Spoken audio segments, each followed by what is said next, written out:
sick. I feel so legit. You've seen SpongeBob, right? Yeah. When they're trying to clean Mr. Krabs' dollar, it's like, SpongeBob, we have technology. It just beats the shit. I figured too, it's like if we just sit here for a second, flow it, and then he can be like, all right, we're live. And then Legendary. we can hit it. I don't know if you even want to do like an intro or anything. I was kind of thinking we don't really need to. I feel like it's just like, yo, what's up? Welcome. Yeah. You know, I think we overthink it if we start going like, okay, tell me a little bit about yourself. Yeah. You can do like intros or whatever. Well, my name is Jared Blatz. I like ice cold bush lattes and long walks on the beach. Pretty simple guy. That's fair. Yeah, the old water back home, bush latte. Oh yeah, blood type. But no, what I was Teenies and weenies. I gotta drink water because Friday night we friend's birthday party, girl's birthday party. She came up with the idea to do martinis and weenies, and it's like perfect like dynamic of like their personalities. Because my buddy's just like, I mean, he could be a billboard, like just basic bro, not very well. I mean, he's super smart, but not very like deep. And then she's like Miss Elegant, like with everything. So the hot dogs are for my buddy, and the martinis were like for her personality. But it's like a clash of worlds. Yeah. The highs and lows. So you got to choose whether to bring a martini or like a hot dog kind of mix, and and both of them had a tasting competition. Oh, okay. And it ended up being 10 different kinds of martinis. Jesus. So everybody had 10 martinis minimum. It was a freaking mess, dude. Like, I heard this old guy the other day. He said he ordered a martini, and he said 1 martini is all right, 2 is too many, 3's a party. I wonder what that would make 10. Dude, I mean, shit show. I was rocking with the Choco Martini, which is 2 parts vodka. Hey, you're bartender. Yeah. I mean, you know, 2 parts vodka, 1 part chocolate liqueur, and 1 part like your Bailey's mix. And I'm like, dude, that's 3 basic shots, and then a little some on top of that. So I'm like, I don't even know what the other recipes were, but I'm like, that's basically getting close to, even if you're on a conservative measure, like 25 shots that everyone took. How many people were there? About like 30 to 40, something like that. Yeah. It's that's a fun time. It was and my buddy, he's Mr. Analyst, so he has his own breathalyzer. We're just sitting there, everyone like doing the stargaze lay down on the driveway at the end of the night, like 1:30. And I was packing up my car, and don't drive drunk, kids. But I'm like sitting there, and I'm like, I hate getting an Uber, maybe not. But luckily, a lot of lessons learned. Never drink and drive, not worth it. But I told him, I was like, dude, I accidentally touched my wheel, and I got a little excited. I'm like, but I'm still calling an Uber. I'm like, curious where we're at. We both blew 0.16s. Jeepers. Like, yeah, we were twice the legal limit. Indeed. I want to hear about the hot dogs too, though. Was that quite a competition? That that whole like friend group, we have a whole like just hot dog like fetish. There's a word I'm looking for. We all lived in this house together way back in the day, and there was even just a dedicated table for a hot dog roller. Because Sunday NFL football would come on, we'd throw dogs on, and you're supposed to eat a hot dog each time one of your players in fantasy got a touchdown. Oh, okay. Yeah, you just get sick with hot dogs. But just Frank's rolling constantly. But there's a couple really good ones. I mean, you got the like the cocktail martinis. Yeah, like the little weenies wrapped in bacon. I mean, real basic. Some always barbecue works. like sauce action. Oh yeah, someone had like a smoky like mustard. Okay. And we were talking about this last time, just like Americans with the sauce. It was just like, oh, dude, I want more sauce than I want hot dog. Indeed. Like, I'll take a drink of sauce and then nibble a hot dog. See, and you got more facial hair than I do right now, so like you gotta imagine me like 10 teenies deep, going ham on some mustard and barbecue. Like, it was everywhere, dude. I wonder if anybody innovated and they made like a martini with hot dog water. They're like a little smoky garnish. That's hitting the next realm. That's the quantum realm. That's what I would have done. I would have been like, now I get to play both sides. Dude, there has to be a martini recipe for that. I mean, we could make one. I think that as much shit as hot dog water gets, I think it could be utilized properly. Indeed. Whichever TM trademark. No one steals that idea. The hot dog martini. It's a Wayne industry expertise. I don't even know what I would call it either. There's probably too many names I could think of. Yeah, a lot of dirty ones too. Yeah, that's why I'm like, oh, don't know if you can put that on the menu. Yeah. Well, dude, welcome, Blatz. Welcome to the studio. Fucking makeshift setup. Shout out Sherm for helping us with all the production side of things, man in the cams. You asked me to bring a couple things to talk about, and I sent you what I wanted to talk about, but we have been saving it, and we didn't delve into it at all. Yep. Because I thought it would be best to save it for this, but I kind of wanted to give all three right away because they do kind of correlate. I noticed you picked up on that. But the first thing was I was just interested with the nature of good and evil. Mm. And then the second thing was Uncanny Valley and the Sandman, because it's a story from like the 1800s, like a short story. And then the third one was the push for AI art by big corporations. Yeah. All cans of worms. They're all cans of worms. They share a little bit of what I was getting at. But why I thought of the nature of good and evil was because I feel like in movies and in TV shows and stories, everybody like represents evil as this like really menacing, like scary, awful thing, and kind of almost like hyper real or hypersensitive. I don't know what the word is, but you know what made me think about that was I actually think like true evil is a lot more boring than that. Oh yeah. Like I think like if there's hate involved, it's kind of stemming out of love. Like I think it's passion. Like hate and love are both passion, and so I think like you have these really evil acts that happen through passion, which is just like misdirected love in a way. Indeed. But I also think that like when you see like true evil stuff, it's like it's actually just like empty, you know, and it's like lacking that inner drive that makes it passion one way or the other, which I mean also like the nature of good I think is the same, but obviously we put more value into good versus evil because like you should be a good person, you assholes.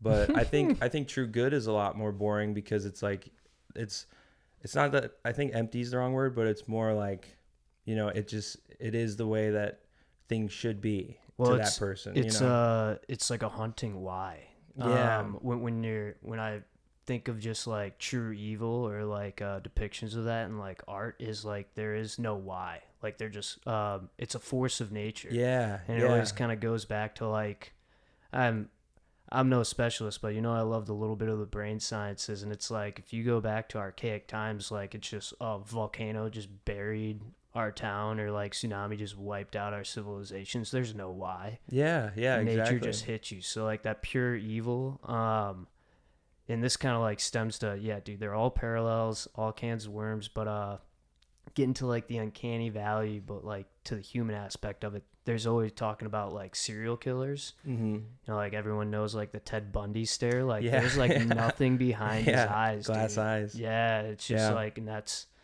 But whenever I think you nailed it on the head. Like it's all about perspective. So much to say about that. Good, evil, right or wrong. What's the motive at the end of the day? And I think it's all kind of buried in fear and lack of control. Yeah, no, I think so. I think that's like, because we talk about quantum stuff all the time too, how everything's interconnected. So like a tsunami or a volcano, it's like, it's just a balancing of nature, you know, like whether it's like pressure or motion. And so there's catastrophic things that we can't really avoid. But I mean, are you going to call nature evil? Yeah. You know, it's like, it's just, that's not the way I see it. But, well, how much of it just like supports life in general. And it's just, it's again, that control facet of like, it's not evil, but like there's that no why behind it that like kind of haunts us. Like, you know, and that's where people kind of get their base in religion. Like, oh, I must have pissed off God, or like pissed off this deity or whatever. But honestly, in terms of the perspective, like, and modern art is so good at this, and this is one of my favorite parts. Don't pay attention to the shows, go read the books, kids, but like George R.R. Martin's works, Like, he absolutely does that throughout his entire stories. He'll start someone off as like, oh, that's obviously the good guy. This is obviously the bad guy. And then you learn the story. And this actually goes back to like when I was very young. I was talking to my mother one day just about, presidential candidacies were up again. It was one of those election years, and like no politics here involved. But I asked her, I was like, well, who are you going for? And she told me, and I was like, I'm like, well, why? And she's like, well, this is my job. This guy is going to, support this. And that makes me feel more safe about raising you guys. And I was just like, oh, shit. How old were you at that time? Oh, God, that would have been like 12. Yeah. And it just kind of struck me as just like, to your point, like out of love, and that's power struggles that you could trickle off that, but just like the reason why someone does something. And I wrote this in my notes because it's something I'm very passionate about. And people who are dogmatic, I try to give them the Thanos complex option. Okay. So if you're a Marvel fan, right? Yeah.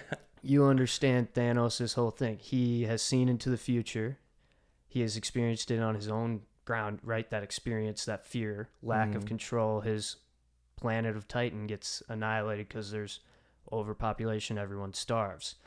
So you get put in this position, good and evil or whatnot. And the idea is, if you know catastrophe is on the horizon and you know your enemy or the fear for you is going to push it to that end, and I always, in modern day, I'm like, think about it as like a nuclear button.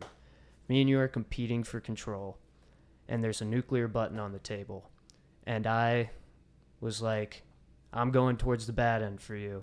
And I tell you, I'm not marketing it to the people following, but I tell you in secret, I'm like, yo, I get in power, I'm pressing that button. So tell me how low you would steep to defeat me.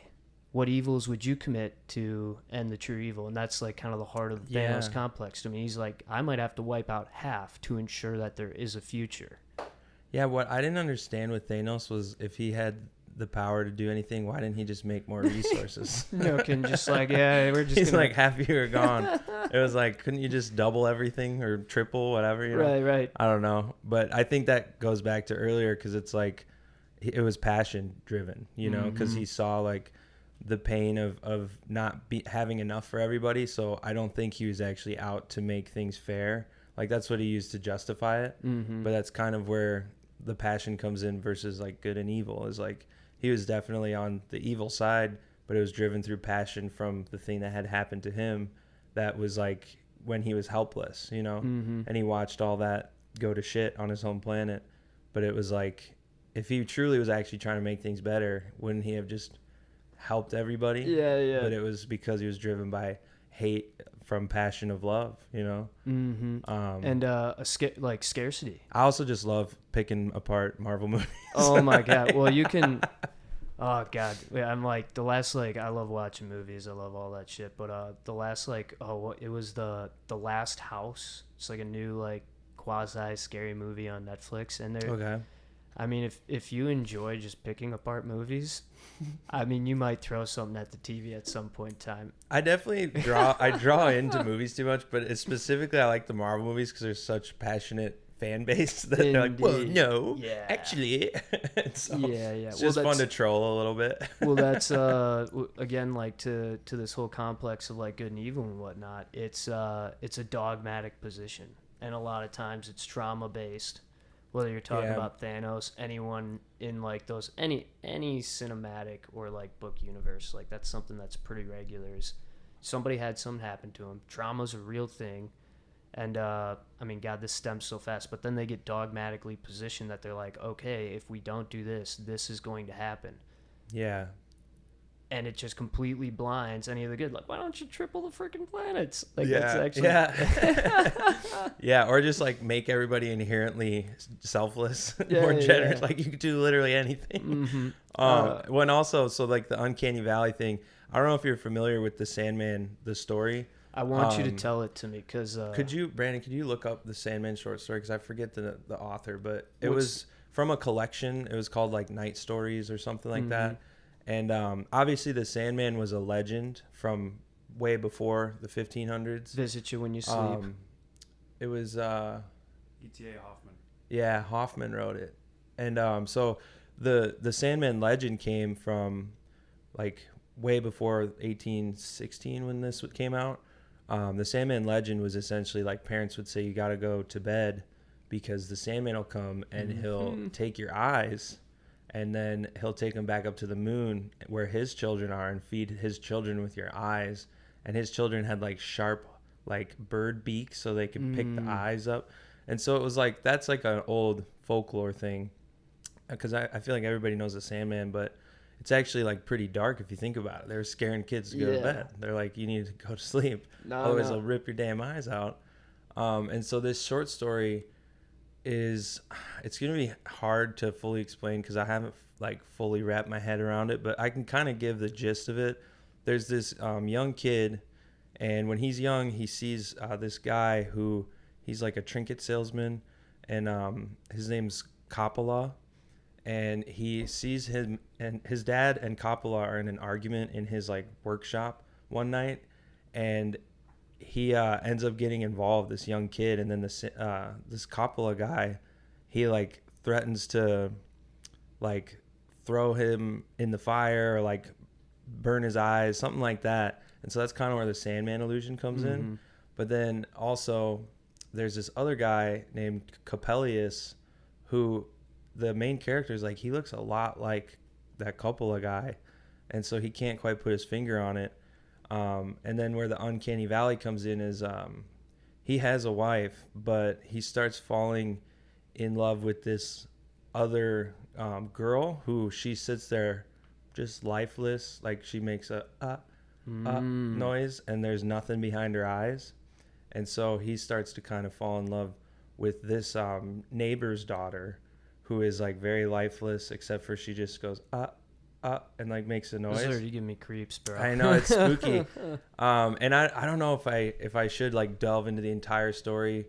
I mean, it's a short story, you can still read it. I'm probably butchering it anyway, but essentially he starts to draw allusions to Coppola and Coppelius being the same person, and it's like rooted in his childhood trauma from that event. And so it's one of those stories where you don't actually know what's real and what's not real. Like you don't know if this is just like a manifestation of his trauma or if it's actually this guy is very sinister. But towards the end of the story, he sees that Coppola guy and then the lifeless daughter's father in an argument, and you come to find out that daughter is an automaton, like she's a machine that they built with like cogs and everything. And so he's threatening to unveil that to everybody, and so like that's why she has these dead eyes. But that's what I want to talk about, because Uncanny Valley, it's so spooky to me. Because for people who don't know, it's like if you look at a graph, the Uncanny Valley is like the more realistic something looks, like the more humanoid it looks.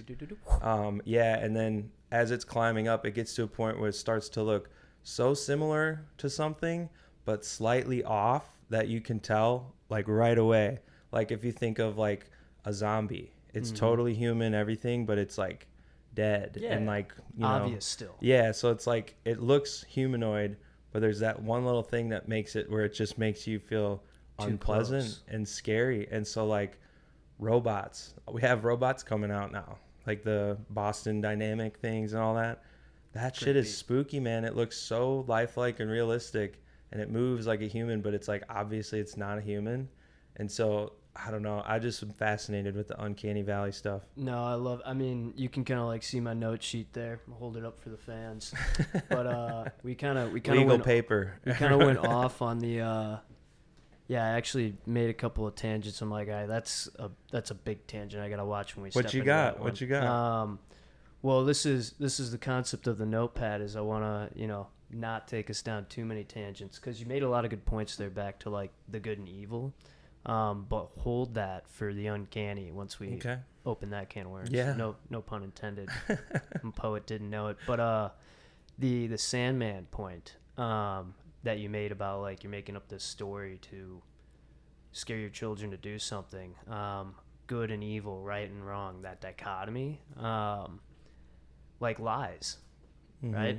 Are lies good or bad? This ain't a trick question, but most people be like, lying's not a virtue. No, I mean, I think that's a great point because I don't like lying. Like there's no one that can say they've never lied in their life. And like, especially when you're younger, you're a kid, you don't necessarily know any better. But like in my adult life, the only time I will ever even want to tell a lie is if it's like almost like withholding information to sort of protect the situation. Half truth. Yeah, like I think if I'm gonna lie, I'd rather it be like 50% true, or at least just like withholding. But it's because I just don't. It doesn't sit right with me. It's like it's not that I'm such a good person that I don't like lying or whatever, but it just creates little snares and snarements for you later on. And so it's like I'm not even. I try not to lie, not because I'm so holy, but because I don't want to fuck myself later. Where it's like now I'm playing this game, this alternate reality of like living this thing where you got to smooth it over and almost like close it like a box and bury it in the ground and be like, okay, we got through that. Like it's not worth it to me. Beautiful. And somebody way smarter, forget where I picked this up, but they got a quote. It might be like Eleanor Roosevelt, someone like that. But she's like, like life's just a whole lot easier if you don't lie, because then you don't have to keep track of what you said. Yeah, it's just straight from the brain. It's like, all right. Yeah, it's like, and again, like I said, I'm not against the smaller lies where I can't think of an example, but it's like if you just don't want to hurt somebody's feelings or something, you.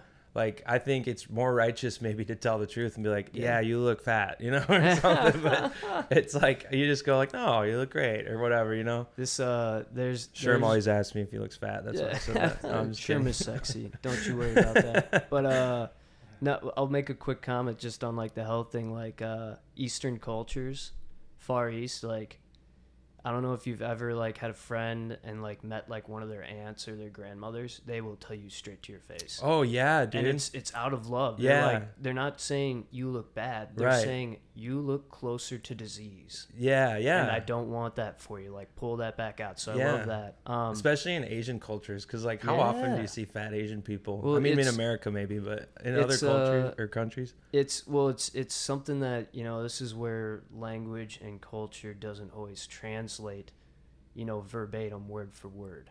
And that's where like, in the West, everyone's sensitive, but I feel like we're a little extra sensitive to like some of that stuff where it's like, oh, well, you're saying this because it's the opposite of that vanity, opposite of the big Hollywood. But like what they're really saying is like, I care about you. And right now, like your trajectory means that you might not be that healthy. But this is a whole nother can of worms too, where actually I think I got this for AI art and Uncanny Valley, but that's why you see like all the old Greek paintings and like Renaissance style paintings, like they got some healthy sized people there. Why? Because it aided in childbirth. Oh, if you were skinny in medieval Europe, meant you weren't able to properly eat and everything. You were more likely to die. Yeah, like that's a lot of toll on the body because of food scarcity and everything. Indeed, and like all the reproductive things, both male and female. Like, so if you wanted a gal with a little meat on the bones, because it was going to take a toll to get through that 9 months, and then you wanted her to survive afterwards. And wasn't it like a sign of success and wealth because you could actually afford to overeat? I think we're getting closer to those times now. The other aspect is, it's the ebb and flow of history, because the other aspect in all those like paintings and stuff is they're all pasty. Means you don't work in the fields. I never actually thought about that. They're like, it's like looking at the sun. Well, it's just like if you were wealthy, you didn't have to be out doing manual labor, which means you didn't get the sun. Weird how that's opposite. I never thought about so that. Healthy for you. But to your point about the ebb and flow, then you kind of got to the 1800s where it's like there's so many editions of this in art and whatnot where like it's the big fat guy's cigar like just bulging out, and then we're like and then like sitting inside overindulgent right there, and then that flip of the tide is like, oh no, that's not sexy. So now I want someone who's got sun-kissed skin, is active, not just sitting on their butt all day. But no, it's very intriguing, and God, you might as well call me the tangent master for that. But that's why I'm so excited for having you here. The lie I wanted to get back to though. Okay. This is why I brought that. I'm like supposed to be making my points so I don't cut off and I remember. But There was this comedian. I don't know who came up with it because now, like jokes, like Mr. Wayne here, you're a comedian. You'll get this one. You might have even seen it. But the guy's kind of talking about conspiracy theories, and I find it so funny because he's like, I'm not a conspiracy theorist, but I could understand some of them. And he's like, paints this picture. He's like, get this, like a king, a president, prime minister, whatever. They're kind of, like a mother-father figure to their people, right? And then he goes on, he's like, I'm a father of just one. I lie to that motherfucker all the time. Think about like Santa Claus, Tooth Fairy, like all this stuff. And it's just like, and like you said, comes from love, but lie evil. Like it's like, come on, where do you, it's not as black and white.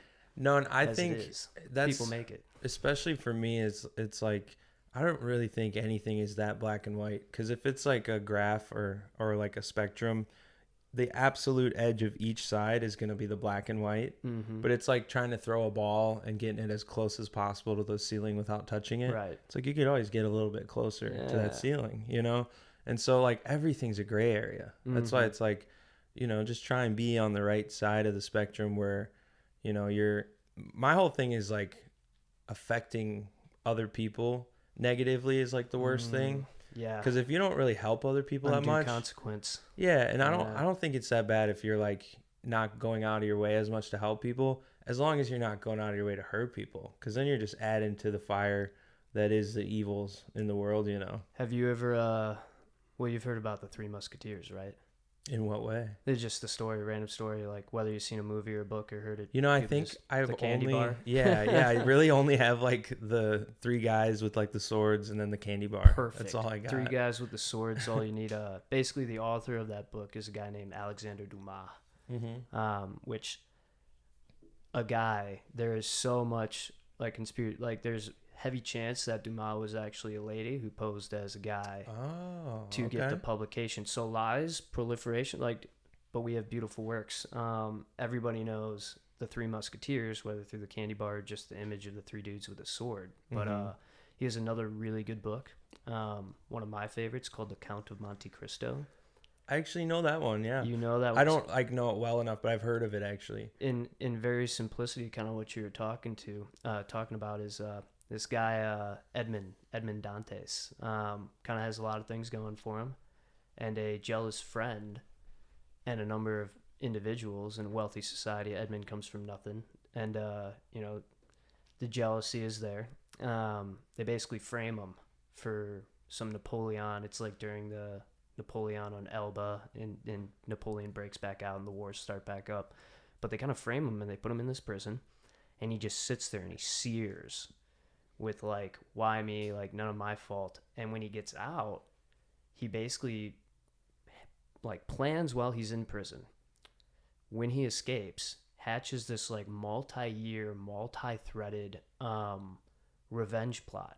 And it's, if you like just juicy, if you like surprises, plot twists, like unforeseen conclusions you think you're catching on and then the flips you on it, I mean, everything post Dumas, Count of Monte Cristo, like back to George R.R. Martin, like he steals a lot of thematics, and steals not the right word. Art is recreation. Borrow. Yeah.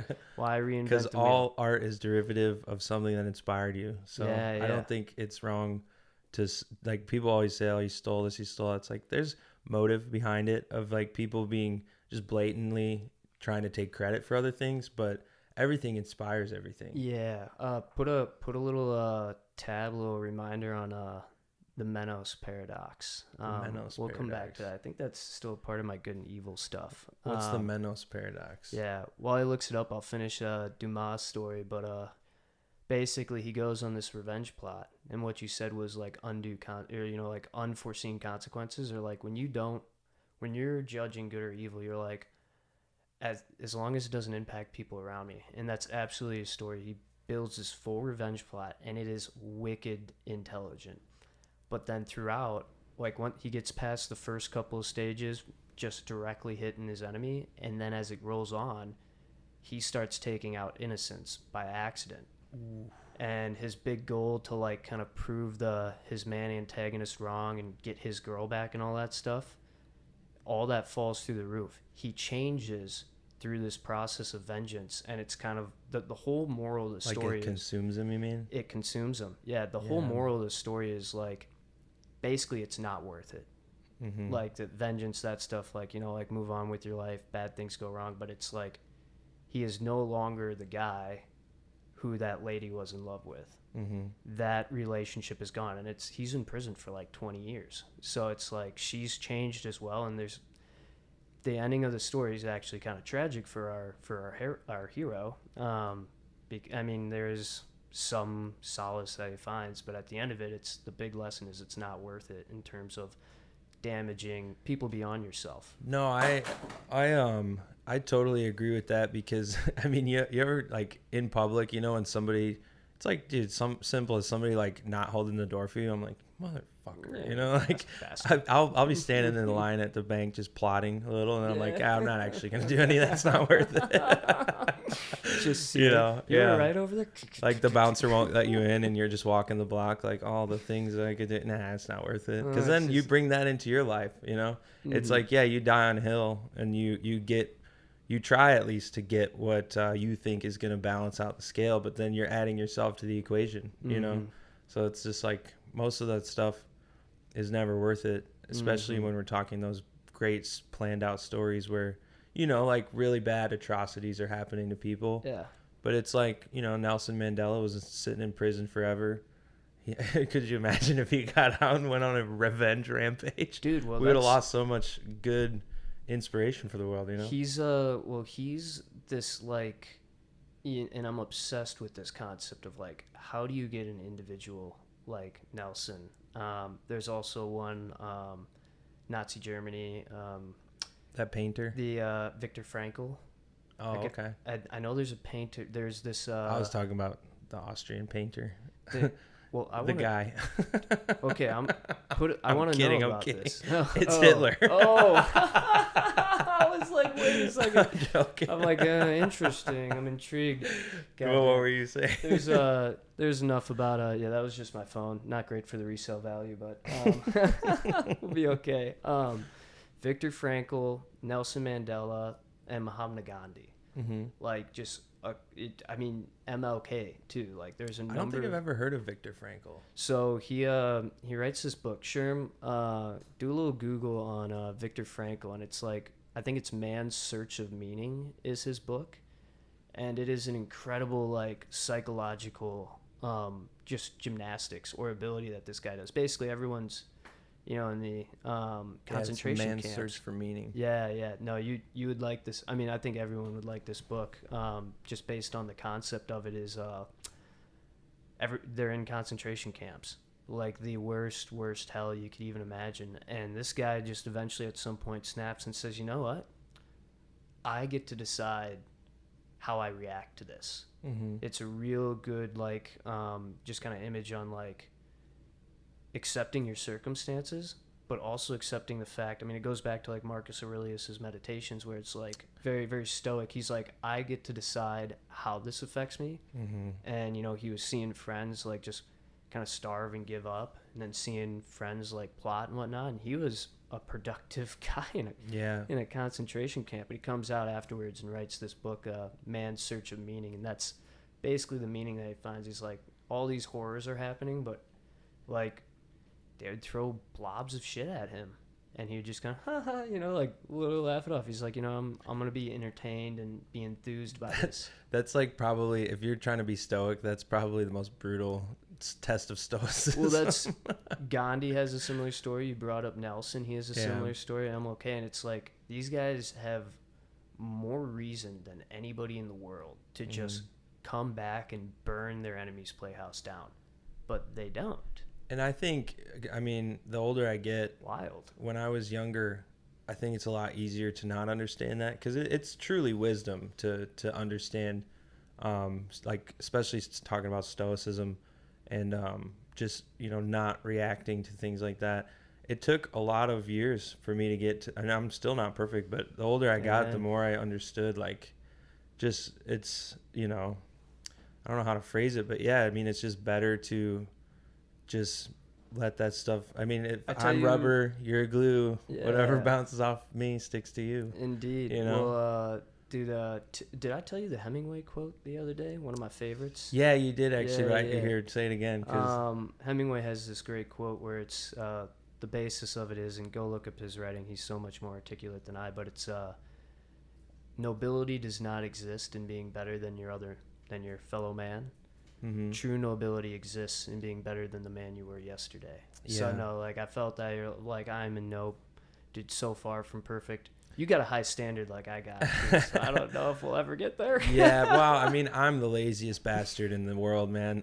So I'm definitely not perfect, but I just, I mean, I've always been a good person. I think it's the way I was raised. And I don't mean to say I'm a good person, but I've always tried to be a good person, I should say, because Intent. I remember being young and like when you're really young and you don't quite understand the world yet, and you would like see somebody who was like disabled or something like that. Mm-hmm. It's like, you know, Mom, like I don't know, I just feel like an inherent, like I feel bad for this person just upon like a gaze. And you're so young, you don't quite understand it, but it's like that's empathy, you know, and you're able to go like, oh, their reality is a lot different from mine, and it makes you like in a fucked up way like thankful for yourself, but like that instantly turns into that, you know, empathy for them. And I've met a lot of disabled people who they actually don't always appreciate that sort of empathy because it's almost putting them in a position like Where below they're most Franklin, people. the concentration, they got it the hardest. Yeah, you and know? so I've met a lot of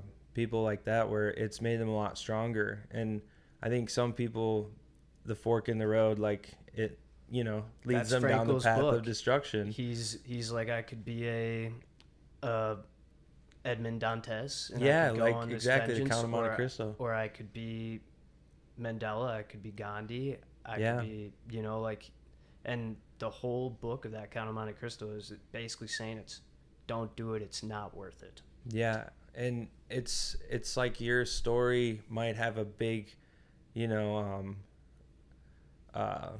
what do you call that right before then? A climax. Like it might have a big climactic crescendo. Yeah, it might crescendo, have this big climactic end, and then everything fizzles out and the book closes, and that's that story. But somebody like Mandela, it's like to persevere through that, then you know that book, that story ends, and it's affecting stories beyond it. It's like Natasha exponential. Bedingfield. Yeah.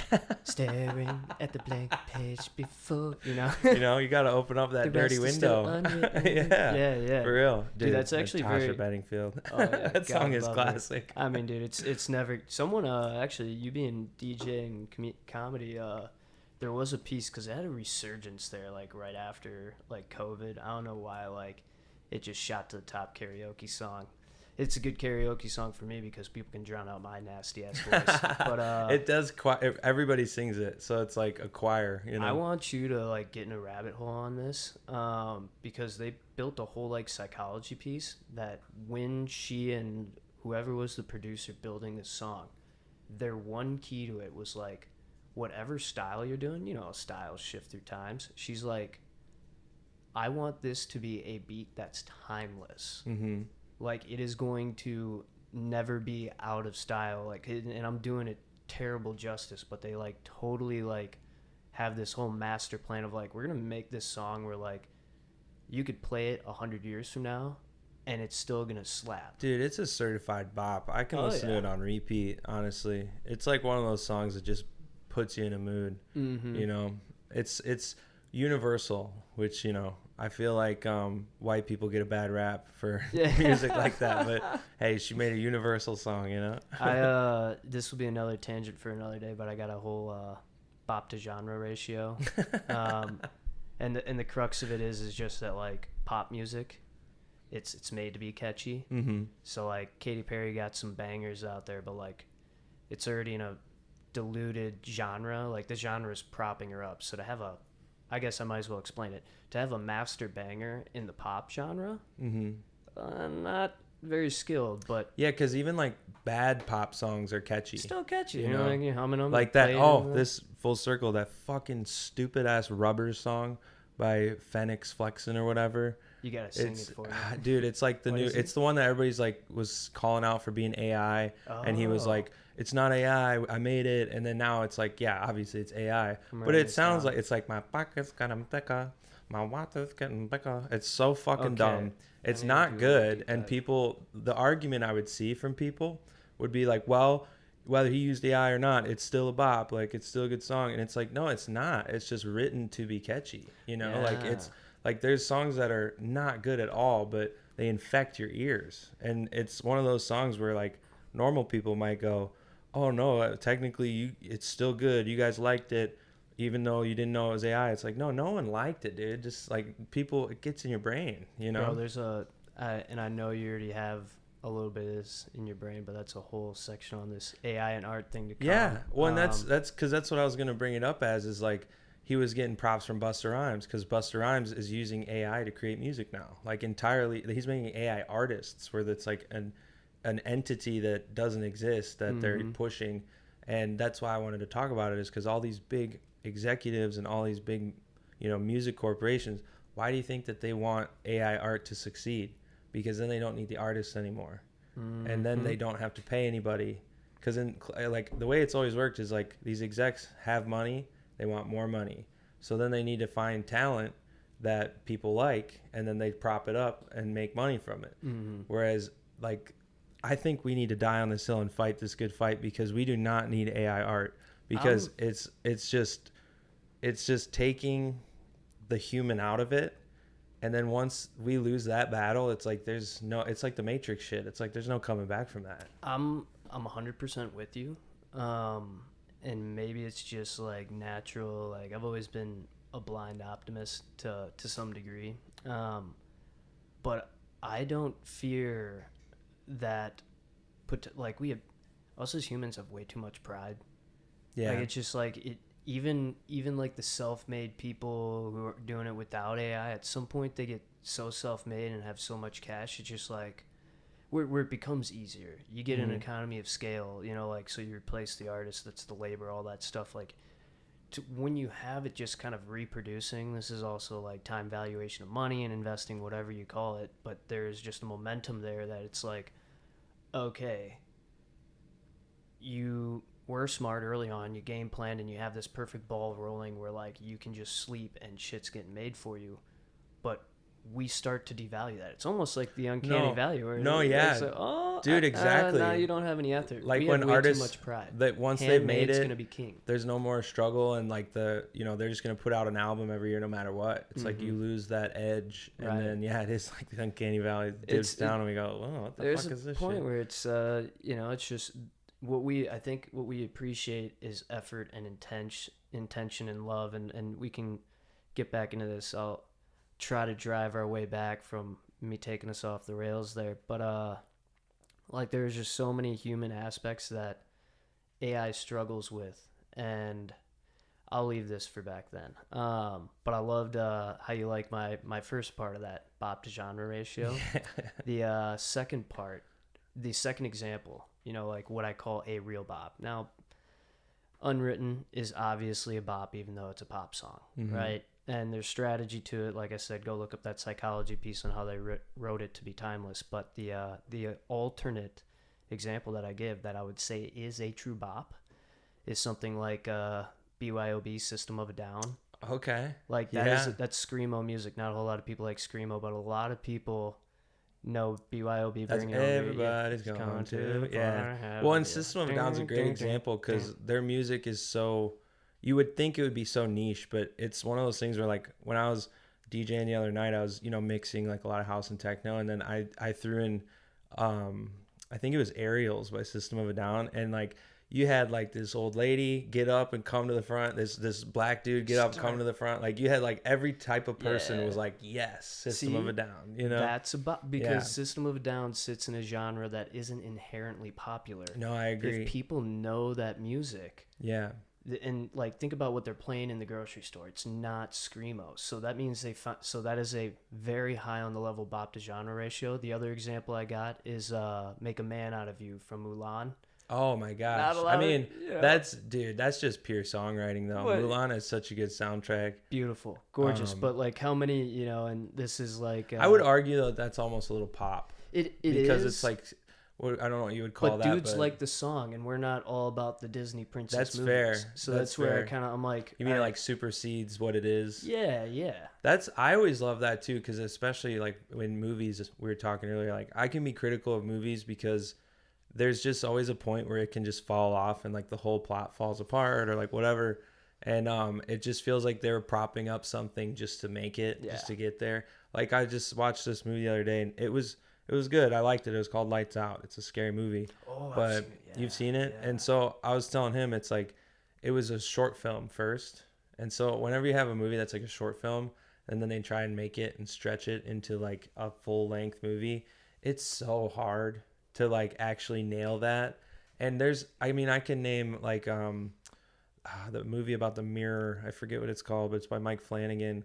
That's another like a one. Bloody Mary thing? No, it's like this mirror is like cursed. Oculus. It's called Oculus. Okay, that was gonna be my second And it was a short story, and they made it into a full movie, and it's just so hard to have a solid like nothing wrong with this movie when you stretch an idea that was already small. You have multiple layers of art on there. There's writing, there's visuals, and dude, like the one thing that people just, and this is what I thought was a little off about that last House on Netflix, it's a new one, is pacing, dude. And you go from a short story to a long, it's like, okay, and especially if you're in high tension, like drama, thriller, scary, like how do you pull them up? And someone I love in that realm is that M. Night Shyamalan. He does the Hereditary. No, he didn't do Hereditary. No, who does it then? Dude, oh my God. I do like Shyamalan. This is like my second favorite movie ever. Who is ever. that director? Ari Aster. Ari Aster. Yeah, bro. Okay. So Hereditary to me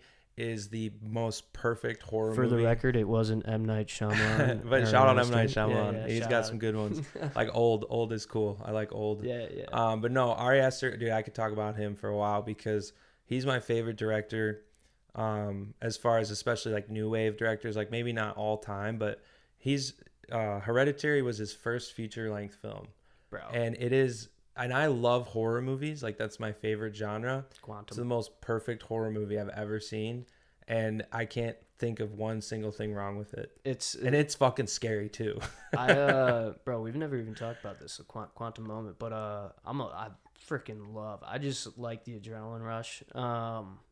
I mean, growing up, I hated it. Like the paranormals, like, dude, I was definitely there. Like, yeah, and but like at some point, I just got addicted to the adrenaline rush. And that movie, you could cut the tension with a knife the entire way through. The pacing, I like how flipping of I like movies where you can see it multiple times and you're seeing a different movie. Yeah. Like the first, you can never watch. It's like The Matrix. You can never see The Matrix for the first time again because once you know what it's about, it's like you can't access that shock of like, oh my God. And so the first time I saw Hereditary was like, this movie is so scary the whole way through, and then the end you're like, holy shit. It's almost like they hint at you what's going on and you almost are like, it wouldn't just be so simple. And then it's like the next time you watch it you're like, oh my God, it's perfectly threaded. They're slapping you in the face. Everything too. is just like, it's like there's so much subtlety that you would never be able to pick up on. Like I said, I watch movies and I kind of pick them apart because I'm like, how would they write this? Where are they going with this? Foreshadowing. Too. Yeah, and foreshadowing. And so it's like, it's all there, but the way that they psychologically torture you throughout the movie is just like so fucking good. And the actors all did. And Toni Collette is one of the best actresses ever.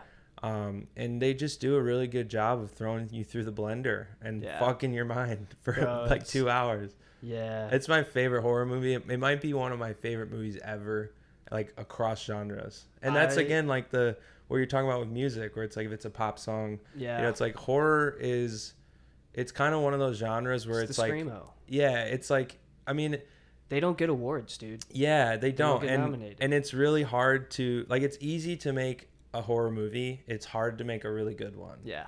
And what's crazy is the best horror movie directors are always really funny comedic people. Yeah. It's like people who are like a comedy writer first and then they go into horror, and I think it's because we're dealing with like abstractions of reality. Like when you're talking about comedy, you take something normal and you just abstract it to the point where people are like, wow, that is really not normal, even though it's normal. Yeah. And so like horror, what makes it scary is, I mean, dude, ever since I was a kid, I would just sit there and be like, whoa, if this happened right in front of my face right now, then that'd be so scary, you know? Like, like it just like you're looking down a hallway and you're like, what if something just appeared and started sprinting at me? You know, it's like, I think it's scenarios like that all the time. I feel like you're gonna actually dock someone one day, like just like, fuck, Jesus. No, I like, it fascinates me. I will say though, dude, I'm a grown ass man. I'm 31. I got scared at my house the other night. And I got actually goosebumps all over my body scared because I was home alone in the living room. Yeah. And I was folding laundry. And I'll spoil what I think happened before I tell you because, you know, I don't know. But so I was standing there and I believe my shadow was completely blocking this like pillar of light, you know, coming into the back room because we're in the back rooms right now. So I was like looking back this way.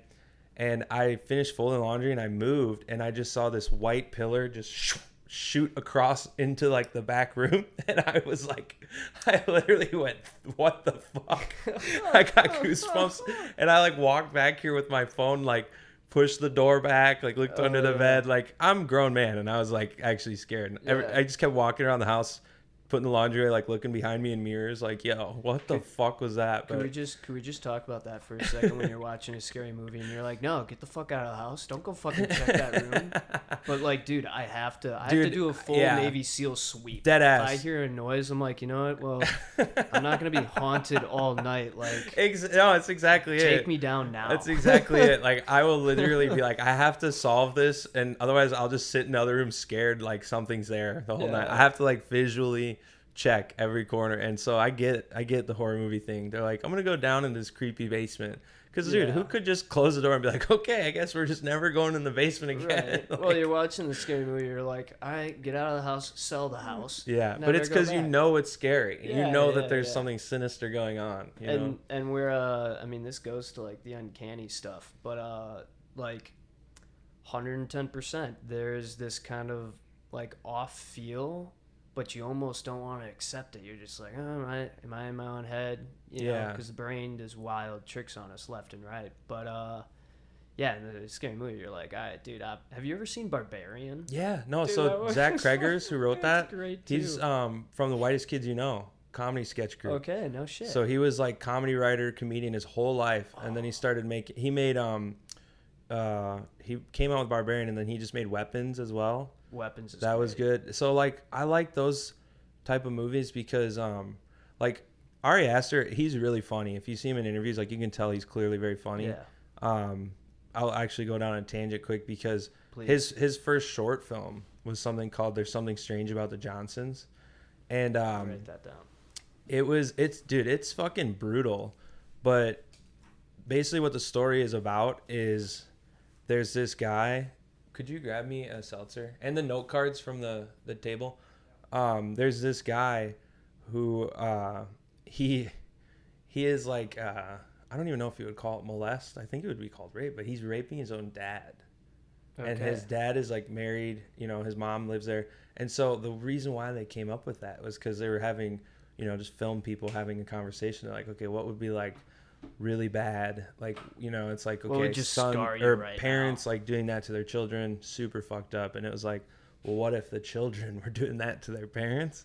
And so it sounds like gross. It sounds like something you don't want to watch, but just like the tension. Well, it's supposed to make you uncomfortable. Yeah, and so you know that idea for a movie, it's like who does that? Who makes something like that? And that was his first short film. It was his thesis film for his film school, and so it was. I think it was only like 12 minutes, or it was short. You know, that's sick. I do like the short. You always wish that it was a 2-hour movie. Well, because like that one, imagine if they made that into a 2-hour movie. It's like that. How? Yeah, you know, like some things have to exist in short version, and that's why like you see a lot of these horror movies where you're like you can tell that it was a short film, and they're like, we'll give you a bunch of money if you make it into a movie, and they just start to fall apart because there's not enough substance there. You know. Well, this actually just like well, first the thing that I'd love to comment on is the comedy. Watch it. Thanks, bro. We fix that camera. He's a hard worker, everybody. Yeah. Shout out Sherm dog. unpaid intern. It's anytime I say Sherm, I think of Mac Miller's producer, Germ. Oh, Germ Just on the hanging out, boards. just hanging out with Wayne and Sherm, of course. yeah. Classics. But back to like the comedy and the horror. Something that I've always been obsessed with, and it's one of like the old quantum dudes. I don't know if I think it's Einstein, but it's like a part of his group of like Tesla and the Oppenheimers, whatever, and they basically claim quantum, right? Genius doesn't just go one direction. Like if you can see beauty, and actually this goes back to good and evil, you can see just as far in the fucked up realm. Mm-hmm. Like this is yin and yang. Like Dude, you can I actually only love see that. something on it. So think about. Do you mean like if you can see like a level of depth of beauty, you can also see that? You can see that That's far into the directly darkness. what I was talking about with the horror and comedy shit. I love that. Think about these examples.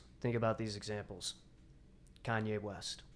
Dude, thank you. Dude's fucking he actually has a line. He actually has a line in one of his songs. I think it's in Life of Pablo. Forget which song, but he's like, name one genius that ain't crazy. Like, Yeah. and it just like slaps. Well, But, it makes sense because it's like to be able to see as far as he does into, you know, the beauty of the world. It's like he's also gonna have to see the He's opposite battling of it. You know, yeah. demons that far deep. The Dude, other yeah, direction. no, and I'm a huge Kanye fan. Kevin Spacey. You're talking to the right guy. Kevin Spacey? Spacey. Dude, he spooks me out, okay? Bro.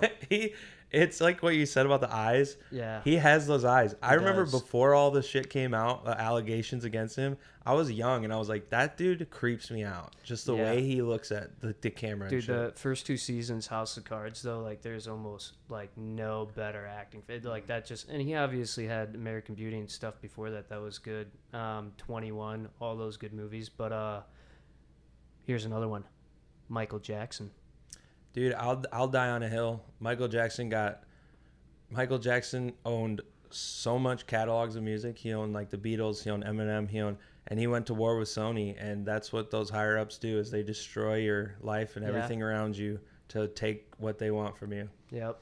Now a more recent one, actually, really good 50 Cent documentary on it, but P. Diddy, Puff Daddy. Well, see, for Diddy, I think that he was an asset, and I think he's the figurehead for all this behind the scenes things. You're kind of talking more conspiracy. Well, yeah, because I mean, there's a lot of things out there that he would be like an intelligence agent. Because why else would he be, you know, getting people fucked up and filming them in private?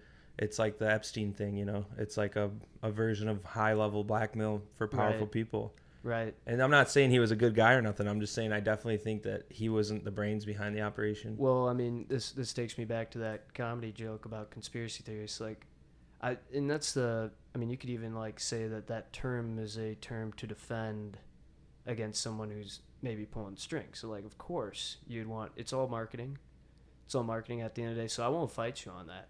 I don't know enough, but I would say that history has shown us thousands of examples of that, to the point where, you know, modern day people are like, that or this. And I'm like, dude, just read history. Yeah. That, like, this has happened a million times. And if you're in, like, one of the leading gross domestic product countries, nations, America, China, Russia, Britain, France, Germany, Japan, Brazil, like, you have some intelligent mofos with you. Mm-hmm. And again, genius doesn't just go one direction. Mm-hmm. And it's a rat race. It's a dick measuring contest. And it goes back to my Thanos theory of just like, if you know I'm going to press the nuke and everyone loves me, you know, like I am leading it, how dirty will like you a very play insidious leader to stop me? Yeah. So well, it's just I do think, because I think everything balances in the end. Like, I think math, that's like, to me, when I think of like God and the nature behind reality, I just think of math. Like, I think I like look to math as like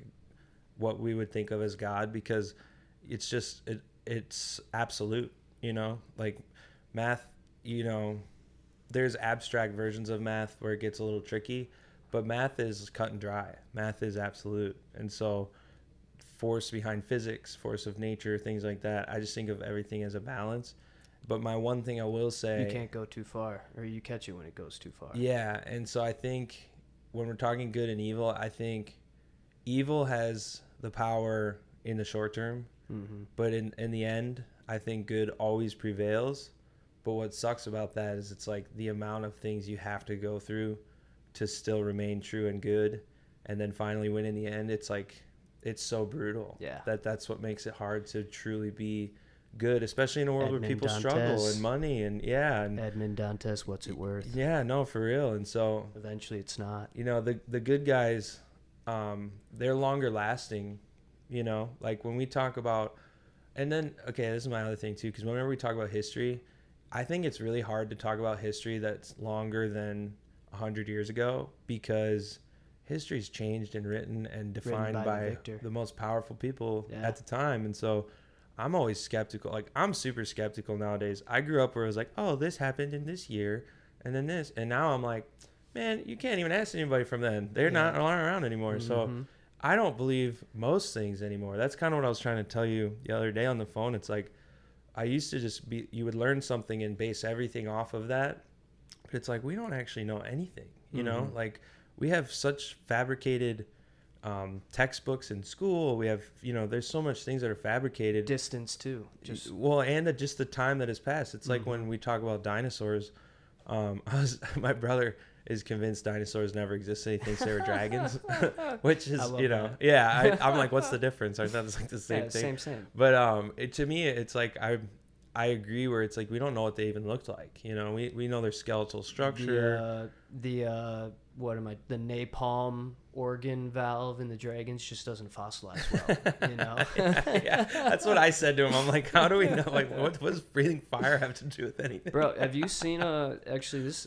I like just stupid lucky at points in my life. There's this class I took called Origins of Life in the Universe. Okay. Bro, it was the sickest class ever. And basically, semester 1, you studied how life maybe developed on Earth, you know, over the 4 billion years, or 4 billion, to your point on history, like who actually knows. And then you took that concept and you applied it to the future, to like the Drake equation, things like that. Like, is there life out there, the inhabitable zones, exoplanets, that stuff. But I remember learning this, God, it was 2016, dude.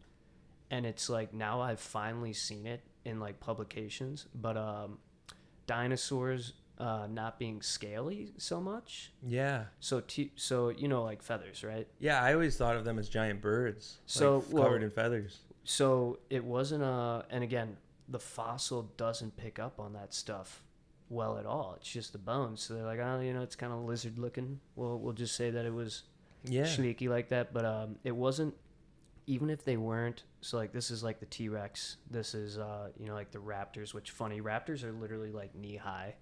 Wait, really? Yeah, the Velociraptor, like the one that serious? are famous. Yeah, from the They're Jurassic Parks. Big? The real ones are knee high, dude. They're like golden retriever size. So talk about horror, uncanny valley, that kind of stuff. That's wild. But these things, all those on the ground, they are starting to realize from better fossil records that, you know, it's evolution. So they were birds at one time, or come from like this bird family. So they didn't have feathers. They had like quills. So if you ever found a turkey feather on the ground, just that center part. So they had like needle fur. Yeah, dude. Kind of sick. That's fucking wild. Yeah. At one point it was feathers, or they're different wherever their genome family tree split. Like they didn't need to fly anymore, so that stuff molted. Yada yada. No, and like what you're saying, where they're just making our best guess. There's two things I have to say about that. Is one, I think most normal people wouldn't think about this, but if you're like a fossilologist or archaeologist or whatever, if you get something published in your name, you're not gonna want people to go, actually, hey, it wasn't like that. It was like this. You're gonna fight to the death to be like, no, I was right, because I want to be remembered. So that's a big problem with like the Egypt stuff. That's why they can't do as much research, is because people are like, I studied this and I said it was like this, and I don't want to lose that credit and be wrong and not be remembered.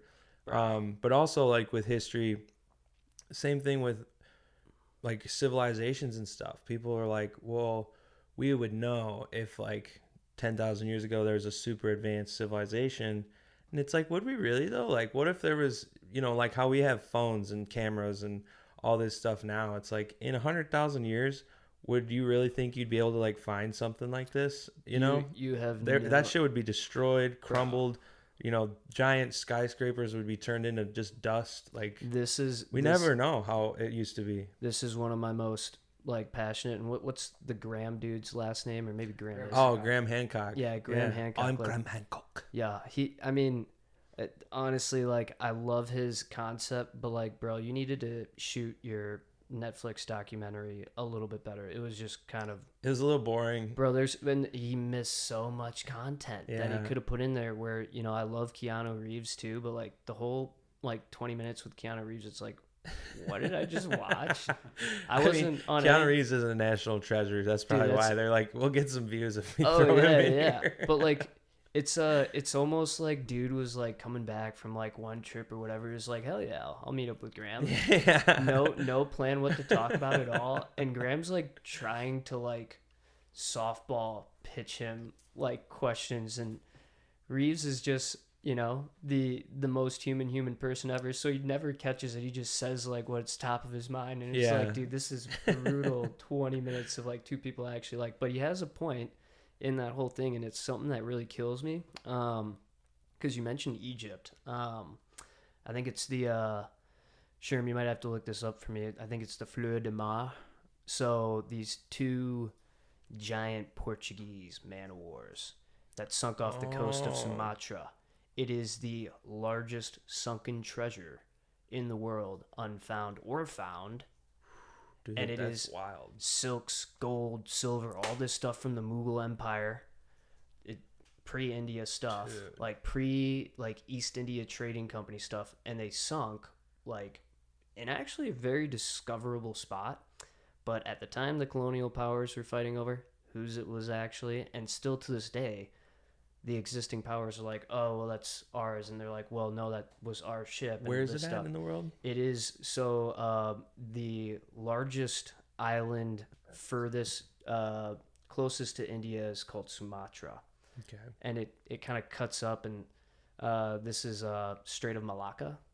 Is it by like Sri Lanka area? Or Yeah, it would, so if, so reverse, if this is the peninsula of India for you, Sri Lanka is the island here. It's literally the next thing going. Okay. It's the first Indonesian island that you hit going that way till you get to Indochina. So it's like right off the coast of that in what should be a very findable spot. But bro, the ocean eliminates everything. Currents churn gajillions of pounds of pressure, Dude, that pressure from currents, too. And salt water corrodes, eats everything. So the fact that, I mean, they did a recent like little snippet on the Titanic, and if you watched James Cameron Titanic back in the day, like that was 99 I think when it came out or something like that. So it was 90s for sure. And the ship looks very structured, bro. It's 20 years later, and it's like kind of sad. It's like almost, it is like peeling, dude. Yeah. It does not look like the pictures from James Cameron's like dive when he took the ocean destroys everything. So back to your point about ancient civilizations, like, yeah, we were on the coasts. Yeah. Dude, until like modern day, like middle land, that was nomadic people, Neanderthals, or like the Native Americans of North America. Like I mean, even if you look to South America, Mesoamerica, all the stuff, the greatest sites are located near water, and water is the most destructive force we have on this earth. Yeah, and also, like, that's what kind of Graham Hancock was getting into, is like a great flood. I think it was like the Upper Dryas or something like that. Yeah, something like that. And it was, to me, that's... Younger Dryas, that's what it is. Yeah, and to me, it's like the Earth is covered in so much water, and there's so much destructive force in the nature of water that it's like, they say how big percentage, like 95% of the ocean's undiscovered or unexplored. We know more about space than we do our oceans. Yeah, and that's why have you seen all those videos about like the fighter pilots in the ocean seeing like spooky shit in the water, and they think the aliens are in the water? It would make sense, dude. That's oh god, what's the he is the father of sci-fi. I'm not thinking of his name right now, but he You watch You're South talking about Park? the Cthulhu guy? Cthulhu. Yeah, it's H.P. Lovecraft. Lovecraft. There you go. I mean, like, isn't that a little weird that I mean, people always talk about like how accurate we are in our art, and then like prediction coming true, Star Trek, all that stuff, like tablets, yada yada, flying cars, Back to the Future. Like, the OG sci-fi was an alien in the ocean, Point Nemo, Cthulhu. Dude, and H.P. Lovecraft was ahead of his time as a writer, and his work stands the test of time today even. But he created like, and I did a little research because it's like I think it was like early 1900s when he was a writer. Yeah, late 18th century. Just to or read 1880, something like that. Yeah, and like read his subject matter, it's so like I don't know. I think like 150 years ago or whatever 130. I always think like people weren't like us. Like they weren't normal. They weren't like they didn't think about the things we think about. Dude, the shit he was writing about was like so scientific and so imaginative in regards to like space travel and things like that. With and, like the Cthulhu, like quantum mechanics, and he created an literally, entire dimension. That's where Before these beings Einstein. come from. Yeah, it was yeah. like a dimension of the like fucking spooky deities, and they were like gods of that dimension. And it's like, bro, somebody's writing that 150 years ago. That blew my mind. Just like thinking, you think that long ago they weren't thinking about abstract things like us. They were. Yeah. They were writing about it. Bro, and just the accuracy is what this is like the whole can of worms of like aliens or whatever, but like there is, and to the oceans, God, we didn't even talk about like tectonic plates, but that there are like I think 3 or 4 that they found now, continental plates that are submerged beneath the other ones right now. Oh shit. There's like the famous first one they found is like Andromeda. Sherm, need your help here. There is a missing tectonic plate beneath the Mediterranean, and it's like Andromeda or something like that. See what you find. But they've like found like 5 more that used to be surfaced. What do we got, Sherm? Greater Adria. Adria, yeah. A Greenland-sized ancient continent. Yep. And it's just North Africa. completely slumped underneath the other one. And you'd think if there was any, and not like aliens, not like Homo sapien, but just like advanced Erectus, civilization, yada even. yada, yeah, like humans even. There could have been any other, like we're a mammal, right? Like there could have been a advanced race of something completely else. Yeah. The chemical makeup of the atmosphere was different as well. That did exist on this continent, and then goes underneath the other one, dude, and that is like the Etch-a-Sketch shake. Yeah, exactly. Just, yeah. You're gone. And how are we supposed to even explore that? But because it's back to molten. Exactly. Exactly. It's like heating up gold bars and melting them, and then remaking new gold bars. Yep. Spain. And like octopus are so intelligent, dolphins are so intelligent. It's like, I'm not saying that they were like walking around with clothes or swimming around with clothes and stuff, but there could be beings that were hyper intelligent that just completely got wiped away, like all their everything, like their history, their buildings, their like there's species, it's gone. It's remelted down, like to literally the building blocks of life. Yeah. And that's what I was telling you earlier on the phone the other day, is like, that's why I'm open-minded in that sense, where like we don't know anything. I'm like, I like to explore those because it's fun. It's like, it could be anything. Anything could be, we could be in a computer right now. Right. Well, I do have a little audacity. Like, I love your humility, and I guess there's humility a part of it too. But when I was learning history, like from a young age, and it might just be the upbringing, different stuff, but like, or maybe I was pissed off little toddler. I don't know, like really what caused it, but like I would demand why. Yeah. And like I would see inconsistencies, and I'd just be like, why? And I like maybe the first one, like like definitely like growing up Irish Catholic, that kind of stuff was like Galileo, and like why'd they hate that dude so much? Like I'm like, just like like we're like, this text is law, and it's like, well, we've had some pretty bonehead predictions in there. Like, so it's not that like that's where you get the dogmatic, right? Someone's scared, fear controls something, and there's so much beauty in that book in terms of morals, the Bible, right? But it's when you get dogmatic, things get toxic. You get your Thanos, he wants to destroy half as opposed to doubling. Like, it's just, there's this identity crisis that I totally understand, but it's, you gotta, like, so I think I know a lot of history because whenever I read something, my instant reaction is to be like, okay, who said it? When did they say it? All right, if I was on this game board at this time, how would I want this story to come out? Yeah.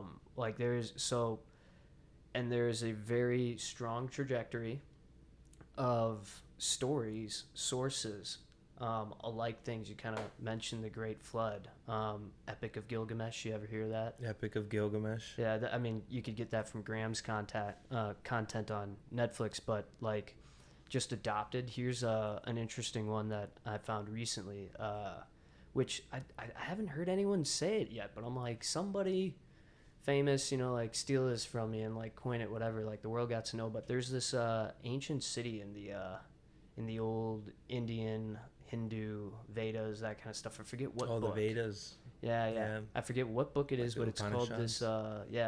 It's called this city of Dwarka. You ever heard of it? Mm-mm. So it was a coastal city that Shiva or Krishna, and apologies, I'm not a specialist. I see the convergence, the arrows, whatever. But it was this coastal city. Dwarka, if you're looking it up there, Sherm. And when Krishna, I'm gonna just guess it was Krishna, like he builds this golden city, right? And then he leaves, and the wrath of gods sinks it below the sea. And they've found some traces of this off the coast of India. But let's just take away the India aspect of it, and what do you think I'm describing when I'm talking about this super advanced city? Atlantis? Yeah. It's like Plato. What did you actually originate, dog? Like, and then even Homer's Odyssey, like that's the big one right now. Like, did you see that movie? I haven't yet. Dude, I want to see it in the full effect, and you should see if the Bullock has more tickets, because they sold out. They released more shows. They sold out again, and they released more. We actually saw it once, but I just was like, I want to see it in IMAX, like actually. That's where I want to. You should see, because I would get you a ticket to go with us next weekend, but they're sold out again. Okay, yeah. There might be some show times left, so I'll be getting myself an IMAX.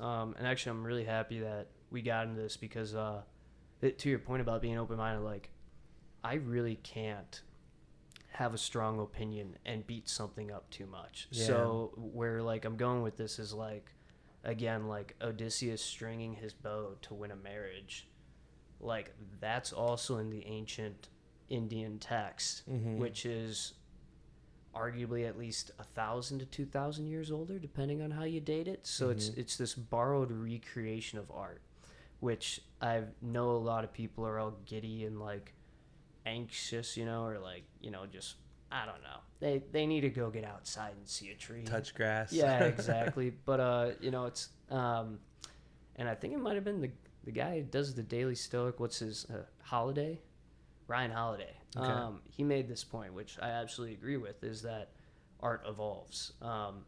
We were even talking about it earlier in this episode of just like, it's not necessarily stealing. It's taking what is known and remaking it. And this actually reminds me of that Menos paradox. Oh yeah.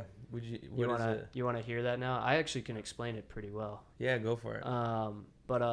So the easiest way to think about it is you've lost something in your house. Let's call it your phone, right? And you're searching. Where's my phone? Yeah, where's my phone? But you're searching for your phone, right? And to find your phone, you have to know what it looks like. Okay, so that's the key concept you understand. You have to know what you're looking for, right? Okay. So this guy named Menos goes to Socrates, and he's like, can you teach virtue? And he's like, well, if learning something and the knowledge of it, and you're seeking that answer, you have to know what you're seeking for. You have to know what your phone is. if you're back from the Stone Age and someone said, "Hey, go find my phone," it could be in your lap already, and you just be like, maybe it's not this, you know? Yeah. So it kind of like has this vicious cycle of just like, okay, if you are seeking virtue, you already know what it is, and then there's nothing to find. Yeah. But if you don't know what virtue is, you will never recognize it, even if you do find it. So they're kind of talking about where's the base of knowledge, or where's the base of like this art stuff, like this recreation thing. Is there has to be a source or beginning almost, because if you know, even to talking back to Astria, what's the guy, Ari Aster. What a dope name, by the way. Like, you have to understand already what good art is, he does, to be able to then remix it. You know, he's seen all this different stuff. For there's this really hot debate that I just want to fight about on John Williams. You know who John Williams is. Remind me. Star Bro. Wars. Oh, Bro, okay. so much more. Like, I actually make this argument that like he's also he wrote Harry Potter. It's a joke, but J.K. Rowling did not make the dun, dun, dun, dun, dun, Yeah. dun. That's John Williams. Because it's Star Wars, right? Yeah, Spielberg's Jaws, dun dun Yeah. dun dun dun dun dun dun, and you think about that. Was noise. that him too? That's Jaws? also John Williams. Because I remember, I think he was talking with Spielberg, and he was like, "Yo, this music, like, what, dude? It's supposed to be way better than this for this." He was like, "Dude, you gotta use this for it," and it was like, dude, that tension it builds. It's E.T., Indiana Jones, Star Wars, Harry Potter, Jaws. Like, the list goes on and on.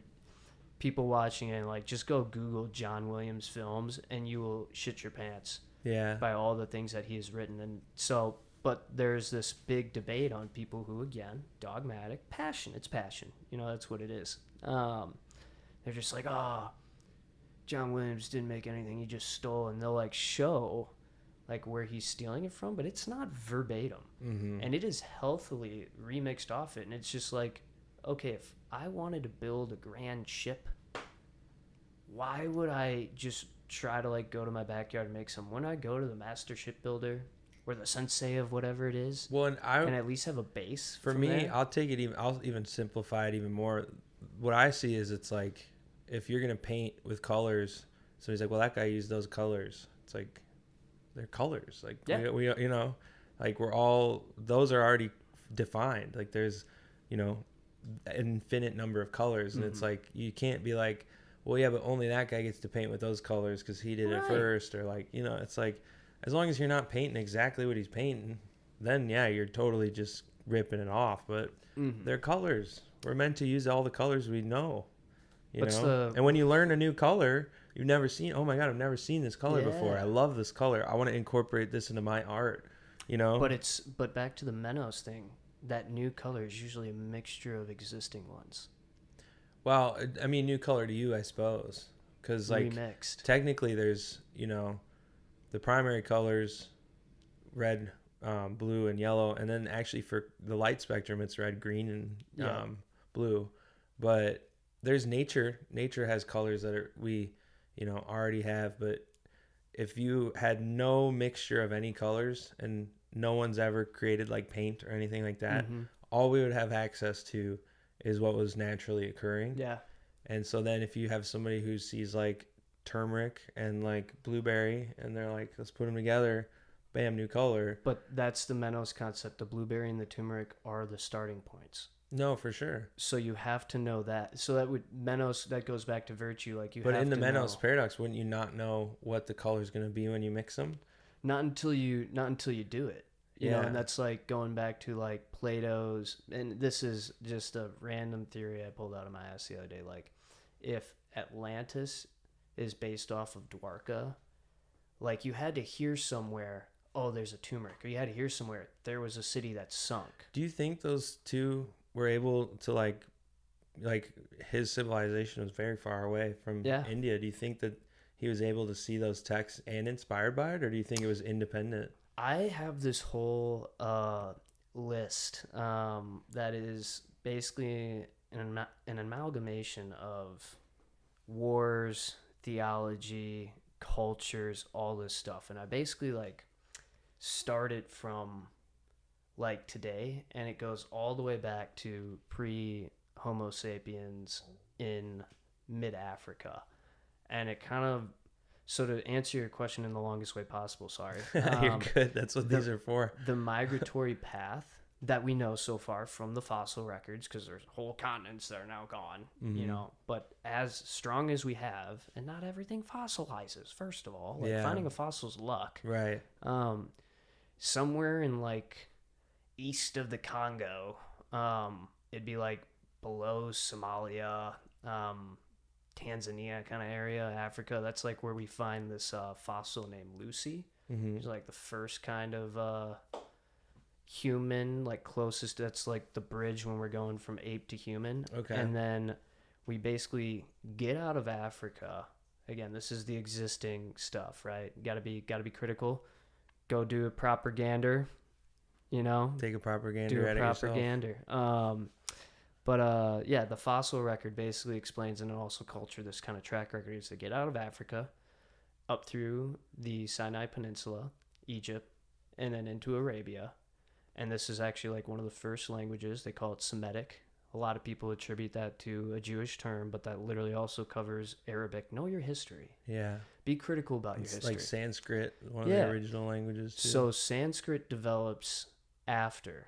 Okay. But this, to your point of like Plato, if you're drawing a direction, I got to make sure I do this like to the camera, right? Like, because it's reverse. But if you're Plato, right, in Greece, or Shiva, Krishna, all those guys in India, you come up through Africa. Here's what they call the Levant, that basically connects where, you know, exactly where Gaza is. A little rainbow loop, opposite direction, little rainbow loop over to basically the Persian Gulf. Oh, okay. And also that Persian Gulf used to be like complete land.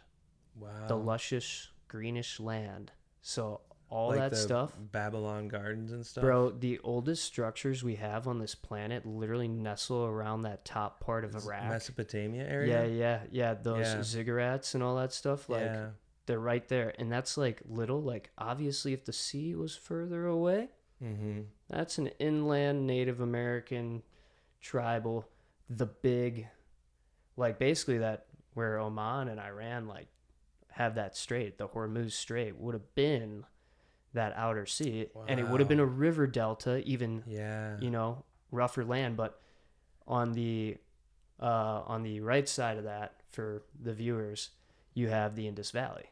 Like that's where you kind of start the Indus Valley of northern India area, Pakistan, those areas. On the other side of that, going towards Europe, you have the Levant, which is Syria, Damascus, the Akkadians, the Assyrians, that kind of stuff. So that's the middle highway. To your point about like, could Plato have got it from Dwarka, from India? Maybe. But he's also in the middle ground of, you know, they talk about the Eye of the Sahara, or, you know, like, and God, there's just crazy stuff they find in South America all the freaking time that doesn't make any sense. So, like, he's pretty middle ground as possible. It's hard to, like, understand where he gets his stuff to, but, like, drawing back to the Menos theory, there is even an ancient Greek city that sunk below the waves, and they don't think it's Atlantis. It's like Hellene or something like that. It's actually got got some really cool ruins, still like that you can find. There's like this actually pretty well preserved like lion statue, or cool. Poseidon statue, excuse me. But yeah, like, so you have to think about it. You have to hear about something. So he definitely, being an ancient guy, whether it was the flood story or whatever, like there was something. Now it's beneath the waves. And if you hear from the left, yeah, we had a city go down, and you hear from the right, oh, we had a city go down, and you sit there and you start to ponder. And then just like us trying to think about the ancients, he's like, there must have been this super advanced freaking shit. Yeah. And then someone pissed off someone. Everyone's talking about this flood. He was so much closer to it than us. He's like, there was an advanced, all this stuff makes no sense. Someone taught us this, and they got wiped out by the ocean. Wow. You know, or an aspect of it, rain, flood, rivers, whatever. Because the ocean is like absolute. Like So okay, Nature's the originator in Menos is basically what I'm yeah, getting for to. sure. Yeah. Because like I don't really have a lot of like fears. Like somebody goes like, "What's your biggest fear?" For a while, I didn't really have one I could mention, but it became to me like open water was a big fear, just because like sharks are spooky. You just have a healthy But- respect, dude. but That's what I would say. So that's where it came from, dude. I remember being up. I'll tell a couple quick stories about what really made me feel like actual like fear. Dread. That's the Yeah. perfect word. Dread. I was up. We're from the Midwest. I was up in Lake Michigan, and it was when we lived in Chicago, and I we went like skinny dipping, and I was walking down, and it's like concrete, leading up to it, and it was all slimy, and bro, I slipped, fell, smacked my head, and I slid Christ. down, and it was like a drop off. It was like you slide, and then it was just a jagged concrete wall that went down like really fucking far. Oh, no me digas. And so I slid down, and I'm like deep underwater, Bro.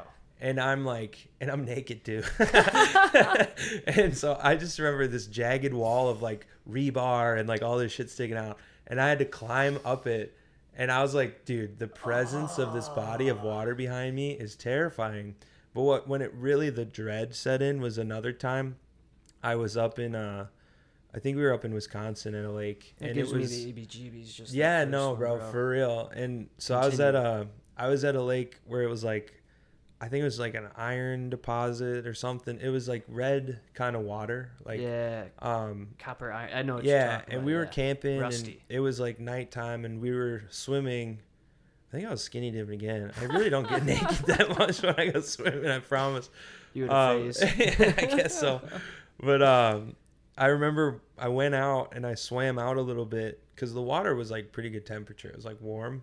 And I got to a certain part where it got really deep, and my feet, it just was like cold water, like just so cold. And it made me realize like the layers of the water, and like there was this depth part that got really deep, and the water was like really cold, and the rest of it was warm. And it gave me like chills through my whole body, the dread of like the emptiness chills right at the now, bro. bottom. And to me, what it really is it's just the sheer magnitude of the presence. Because like you don't think of a body of water as like having like I mean, like being like a person or something, you know what I mean? You don't think about it like that, but it has a presence. Yeah. It has a massive presence. Absolutely That is does. just so much greater than even like a mountain of humans, You It's said like, a comment on math earlier, and I'm like, you just talk about the sheer math of the oceans. oh yeah, dude. And that Yeah.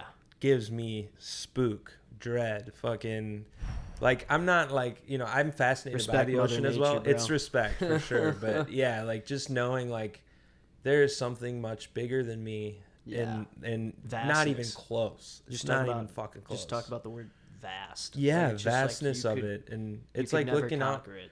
Yeah, like looking out into the night sky, like into the ocean at night. You're just see how, because we went on a cruise, Ugh. which it was really fun actually. I mean, it was like we had like an unlimited drink pass, so I Yeah, you wasn't get a couple scared at beers. all. Yeah, you're chilling. But You're just gonna want to jump in it. you know what I used to do at night is, everybody would go to bed, go to their Skinny rooms. dip? Oh my god, just dive off the ocean boat, dude. That's so scary. Oh my god. But no, like my girlfriend would go to bed, everybody go to bed, and I would sit out on the balcony, just by myself, and just like look into the ocean. Yeah. And it was so cool. Peaceful. Like, it was peaceful, but it was like, I didn't feel the fear like I That would word have thought. respect again. Yeah, and it was just like we're in the middle of the Gulf of Mexico, and it was like, dude, this is so cool that we're Awe? here. Probably awe. Yeah, it Like, was that's the awe, word but it I'm was thinking, like- respect, but it was just like, it was appreciation for the location. It's like, I was thinking about it because like they had a casino at the bottom of the boat, and it's like, I was like playing poker, like at the bottom of the boat, and we're in the middle of the fucking ocean. I'm like, Yeah. imagine, you're like, yeah, I played poker in the middle of the ocean. Yeah, That's yeah. wild. Play poker in Point Nemo. Yeah. And so it's like, I don't know. It just made me like, you could play chess, and it's like, dude, I'm playing chess in the middle of the ocean. Yeah. Take away the boat, take away like all the things that are supporting us here, and it's like I'm in the middle of the ocean, and I just thought that was so cool. I don't know. Well, no, like a couple of points that I agree with you there. It's just like whenever I get to a coast, dude, I am so obsessed with like getting up in the morning, catching the sunrise, or like at night catching the sunset, or before I have to go to the airport, whatever, just stare at the ocean.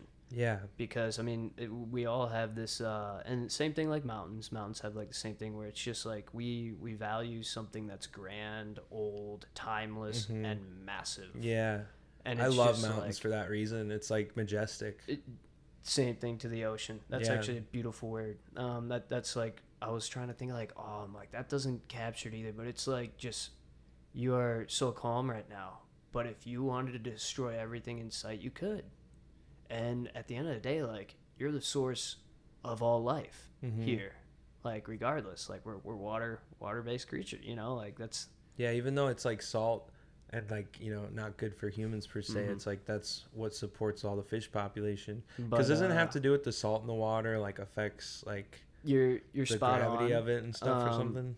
You're spot on, but actually this is a fun little survival tip. When you're in the ocean, like, what you want to do is evaporate water, because our rains basically, I mean, over all bodies of water, the evaporation, but that's why we don't have like salting the earth from coastal rains, because salt doesn't go up into the atmosphere. So the base of all our water, glacier or whatever, like, it is from the ocean water. Same thing when it freezes, salt won't do it. So like the glacier is pure water at that time, not salt. It's like that crazy blue color too. Yeah, dude. Glaciers, the whole iceberg stuff, I love that. Like, they like keep going down. But yeah, like, and that's, God, I mean, you tie that back to like the flood myth, like, and it's all desert in that region if you think about it, like where the flood myths come from. If the ocean did wipe over some stuff, like from a big tsunami, that is salting the earth. Yeah. That wasn't evaporation, so things would not be growing there post that day. And then it also doesn't help with the heat and stuff in terms of like that area. But yeah, dude, the ocean is not something to mess with. I got some stories like the same thing. Actually, a funny one about surfing. Have you ever been surfing before? No, dude, I haven't. I want to, though. Sounds fun. People might call me soft, but surfing is the freaking hardest thing I've ever tried. Yeah. And I'm no macho guy, but like, I almost, that adrenaline rush, and I almost don't want to, you know, be called soft. So like, I'll try. I'll do the bungee jump, that stuff, you know, like, just to say I did it. But I don't fuck with the ocean, dude. Or like, I love it, but like, I have such a healthy respect for it. Yeah, so you don't want to test the boundaries of it. Yeah, because you know how simple it is for things to go wrong. And we grew up on the Mississippi, which is a whole different body of water, even sketchier than most coastlines, just from like currents and the zigzagging of all the estuaries. And the poop. No, I'm just kidding. yeah, that too, dude. And the runoff, cancer shit. I mean, you jump into that stuff, you're gonna come out with like a fort, you know, like another thumb on your back, whatever. But and I one of my first jobs was a lifeguard. You know, so I'm a fairly good swimmer. I'm no like competitive swimmer, but like I understand we were not made for the water. You know, and there's so many horror stories about just like people, you just slip, bump your head, dude. You know how many people go that way? Yeah. Because then they just drown. They're unconscious. Yeah. Like, you know, like, just, if you're on land, you'll wake up 10 hours later, just be like, that wasn't great for the brain. Crazy dream. But dude, and that's why I hate hitting my head, because I have had a lot of concussions, and every time I'll do it, it's like, even if it's not that bad, you're like, motherfucker, like, I'm slightly stupider now, you know? I don't know. Slightly more stupid. I don't know how to fucking say it anymore. Yeah, it's we're running out of brain cells. yeah, for real. I don't have many more hits I can take, but no, just that healthy respect you're kind of talking about. Yeah. But we're down in Florida. This is actually like one of my first times seeing the ocean too. Just a little kid, you know, I was landlocked. And my older cousin was getting married. And on that side of the family, I have a cousin who's exactly my age. And we go out to the little beach town, and we just see surfboard rentals. And we're like, fuck yeah, dude, we're doing that. Hell yeah. And the funniest part is we're like sitting there negotiating with the guy and his dad, my uncle at the time, like, you know, he's like, all right, well, blah, blah, blah, this for 1 hour or this for the entire day. And we're young rapscallions, you know, probably around that 12 age as well. And we're just like, oh, dude, give us the whole day. You know, we're like, an hour, bro. Like, by the time we get there, you know, like just whining. And he's like, nope, you're going to start with an hour. We can talk about this later again. So we get the boards. And to our defense, like, they gave us, like, the safety boards, which were, like, 3 times our height. You know, it's basically like a paddle board, but like the weight of a surfboard. Huge. Yeah. Very, very hard to break the surf with those. Oh, You can't do the dive. Yeah. Because it's basically a goddamn buoy. But, you know, so we get the boards. We're stoked. We run out there. And, like, back to break the surf. Like, first of all, there's just so many challenges in surfing. First one, breaking the surf. Just getting out there where you can ride an actual wave. And we're at this place called New Smyrna. And it's this... You learn after a while that the best beaches to surf on are the giant half crescent moons. Because the way things just funnel in it. It's a funnel, and then also, like, just because of the way that coastline is, they'll have different shelving and drop offs that also help add to the ripple and everything. Yep. So New Smyrna has this extremely slow decline where you could be like 200, 300 yards out from shore and be like knee height water. And it's kind of like, you know, you envision the wave pools that you see at water parks. So it's that very shallow, you know, when it's crest, like, because the starting, it's just like a little loop. Right where it crests is when it starts to speed up the shallow. And like those major beaches in Hawaii and stuff, it's like a instant where then it hits the shadow crest and then you have that 300-foot wave. Holy shit. Anyways, we're battling the surf. Like, as we're running out there, we pass this like 3-year-old little girl toddler, like just having the time of her life in the water, and we're battling and just getting flipped over and tossed. And I swear, dude, it felt like at least half of our time, like 30 minutes worth, and we both just get wiped out by this big wave. You know, you're like, oh, like finally you get your head above water, and we're just like, bro, look to the left. That little girl is right. We hadn't moved an inch. Like, it was so demoralizing to still see her. I'm like flapping around. I'm like, bro, we just swam our hearts out, and swimming's a hard freaking workout, dude. We weren't meant for the water. I'll say it again. Especially if it's like coming this way and you're trying to go against it. Oh, dude, it's terrible. So that happens, and we get this in our head that, you know, our problem is we're not going out far enough. And as soon as like I agreed to it, it was like one of those things you said and you went back, you're just like, oh, you know, fuck. So yeah, we go beyond the crest, and again, like this very slow incline, dude. I just remember at one point in time, like dipping and diving between the waves, and like just looking at a wall of water, and like not being able to tell which way was land. Besides for the last time I was at the top of one and like could see it. Dude. Yeah, dude. That's spooky. So spooky. Dude, this story just gets more and more dread, especially for you who's on the same. You just wait. But dude, like the one thing that really like psyched me out is, you know, same thing back to the Mississippi. Like, do not fuck with water. Like, respect that shit. I mean, let alone what lives in the sea. I mean, Mississippi, they got catfish size of cows, you know, like sitting by those dams and shit. I'm like, what's below me? You know, like you said, the cold water. Spooky, I'm like, that just means there's something big living in that area, you know? But I'm like, I just tickle your foot. You're like, seriously, dude. But I just remember having the thought where like we were out there at a point where I'm like, okay, this I could still swim back in, and like I considered myself a strong swimmer, especially fear motivated. Yeah, you know, like I'm like, dude, adrenaline. I'm like, I could make it in. But as soon as I said that out loud, I was like, I don't know if something happened to my cousin, if I'd be able to haul both of us in. Dude. And that freaked me out. And he's over there like, whoa. He's like one of those guys that have no fear. Having the time of his life. Dude, gotta give it to him. But I'm like sitting there literally shitting my pants. And I'm like, hey, like, I don't think this is where the good waves are anymore. I think we're, like, maybe we just want to go in just a little bit. So we do. And, you know, we try again. We get wiped out and slowly cascaded back to shore from the surf. And, dude, we are just fucking exhausted. Yeah, Absolutely dude, it's a lot. exhausted. And you're in the sun. It's just like beating down. The whole and the reflection from the waters, but we're just dragging these boards back to shore, throw them down, both hit the ground, like, well, and there's my uncle just.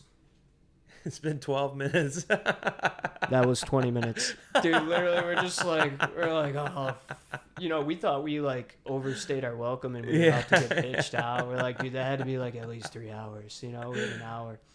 Here's the one thing that's gonna freak you out at the end of it: walking down this beach, this little beach town, everything just has shark jaws and like shark things.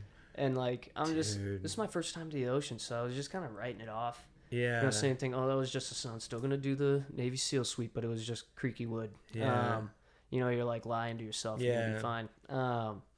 But then, we go to the souvenir shop, and I finally ask him, like, this is my first time to the ocean, but I just got to ask, like, what's up with all the shark? I feel like you got so much. There's so many ocean animals. I'm like, what's up with all the shark stuff? Number 1 shark attack beach in the nation. New Smyrna. Dude, I would never go surfing there if I knew that. Bro, that scares me so much. Literally, dude. I was like, dude, I'm like, if you would have told me that beforehand, like, I'm happy because I would have gotten berated for being soft from my family for not doing it. I'm like, God, thank you for telling me afterwards. It's such an irrational fear for me, too, because I didn't grow up by the ocean. I've barely ever been to the ocean, but... Yeah, I don't know, man. Maybe it's all the shark movies, but that shit wigs me out. Like, it's like better chance of getting struck by lightning than sharks. But it's just like, dude, if you burn it, you just see a fin, I'd be like, take me.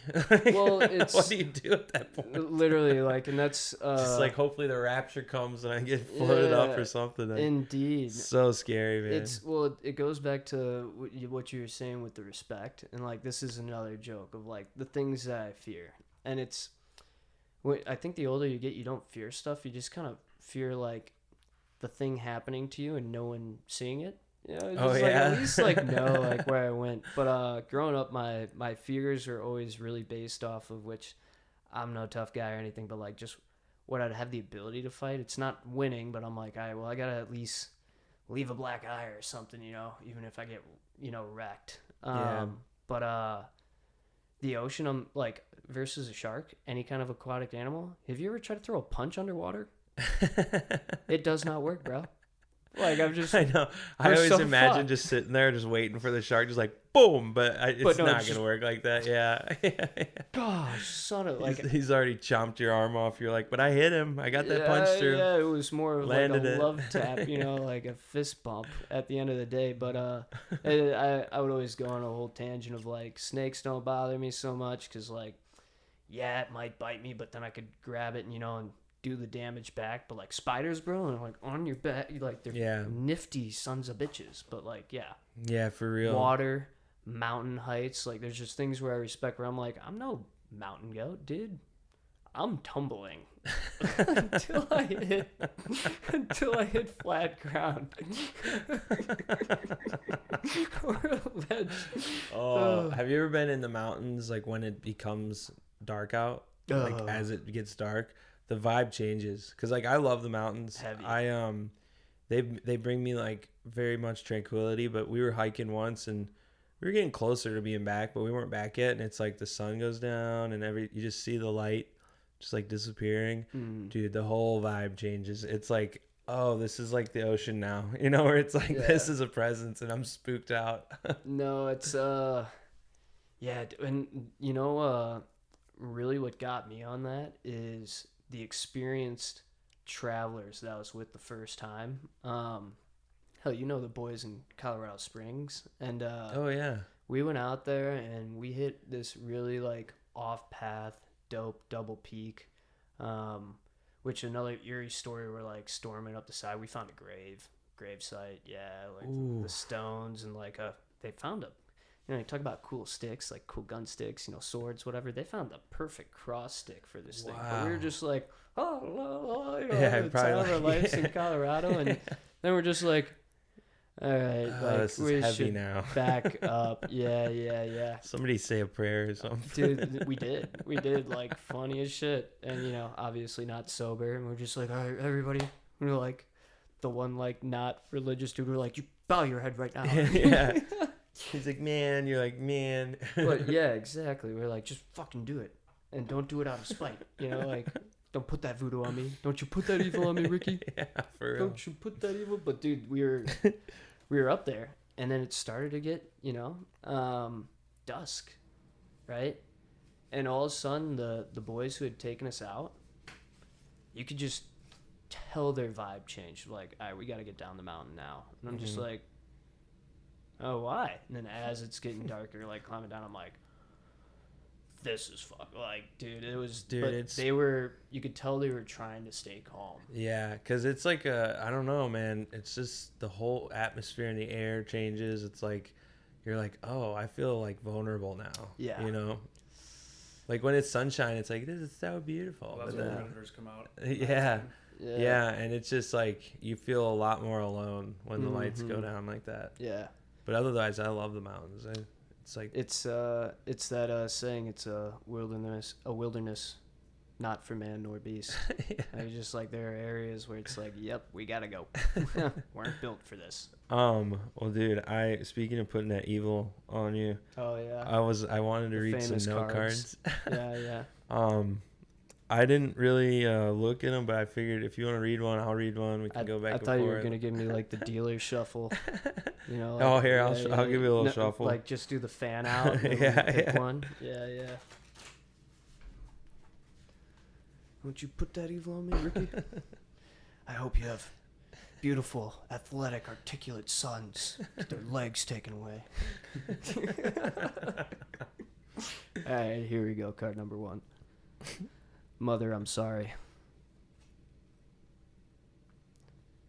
I just got to read it naturally, but it doesn't start off great. You gotta read them naturally. I know. I don't want to read the full thing, but like, Jesus Christ, I've never sucked a dick, but I've had an ice cream cone while driving, which I assume is the same thing. Oh my God. I have so many questions where this comes from. Back to back, or these just kind of fall out of the ether. Yeah. It really is hard nowadays for the modern woman. You have to work 40 hours a week and do the dishes. It's actually true. High standards. High standards, man. It's a double-edged sword, because it's hot when they have high standards, but I'm like, son of a bitch. Just gave myself an extra job. Is this like basis for the comedy? Like I said, these just kind of fall out of the ether. I want to know what time of day these come to you. Toilet thoughts? Well, we have interns that actually write these. Oh God. I'm firing mine. Sometimes I masturbate, but I stopped watching porn. It puts unrealistic expectations on my girlfriend. How she's supposed to be a fat black woman. It's just not possible. My God. Those damn interns, man. I know, son of a bitch. They already know I'm going to hell. If there is one. We should have done a disclaimer at the start of the podcast. Disclaimer. The intelligence, the respect has gone out the window. This is more like put me on like a self-made Kill Tony right now. Hey, yeah. Ooh, this one's long. Is it long? Here, let me see it. It's wordy. I mean. Oh no! Here, read it. It's okay. Good. It's good. Alrighty. Skydiving is scary to me. That's actually true. But I gotta check that one off the list. Okay, sorry. I'm actually gonna go skydiving. Ryan's gonna take me in February for my birthday, and I was never scared of it until I was like, it's gonna happen. Now I'm like, now I'm a little scared actually. I mean, it's been high on my bucket list. Yeah. I just keep telling myself the whole lightning thing. You should come with us. Death, whatever. February gives you some time to prepare. Let me. Where are you going skydiving? You'd have to ask him. He's already been. He knows. We'll have to give him a call. I almost went like outside of Chicago the one time, and someone's like, "Don't skydive over cornfields," and I'm like, "That's not a bad piece of advice," So I'm like, Hawaii, although that would freak me out over water, but they're like, go see a beautiful coastline. Yeah, that's true. Like because for me it's more about just the fact that you're dropping out of a plane. Yeah, I guess the views are like second thought for me, like an afterthought. Yeah. Well, the rush is definitely good. I do like that's why I like mountains, vantage point, all that stuff. Like whenever I'm traveling cities, I want to get to the top of that church, blah blah blah, the steeple. Yeah. So I would like that. I don't even want to put this evil thought in your head, but you realize how many sharks there are in the Gulf? If he takes you to the Gulf. Bro. Yeah. I'm not getting invited back. I'm still gonna have to do it, but now I'm just getting more and more queasy. I'm not getting invited back. I mean, that just scared myself too. I'm like, son of a bitch, I was just talking about there's sharks in Hawaii too.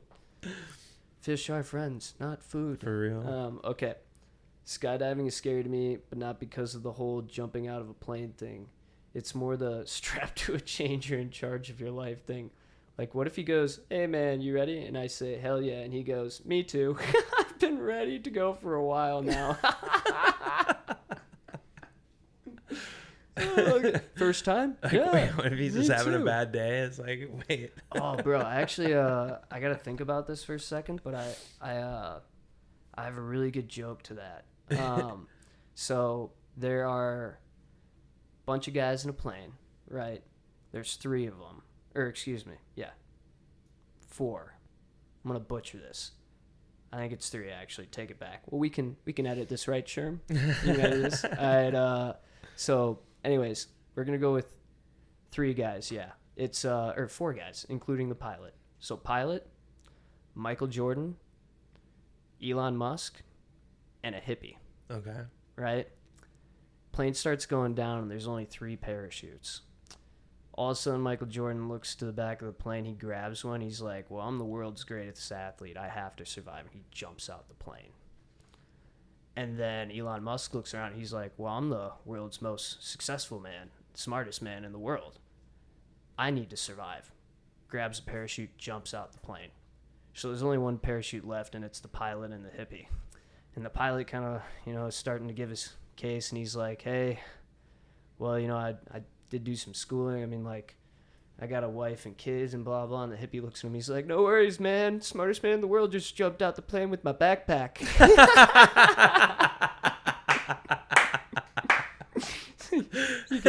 you can replace it.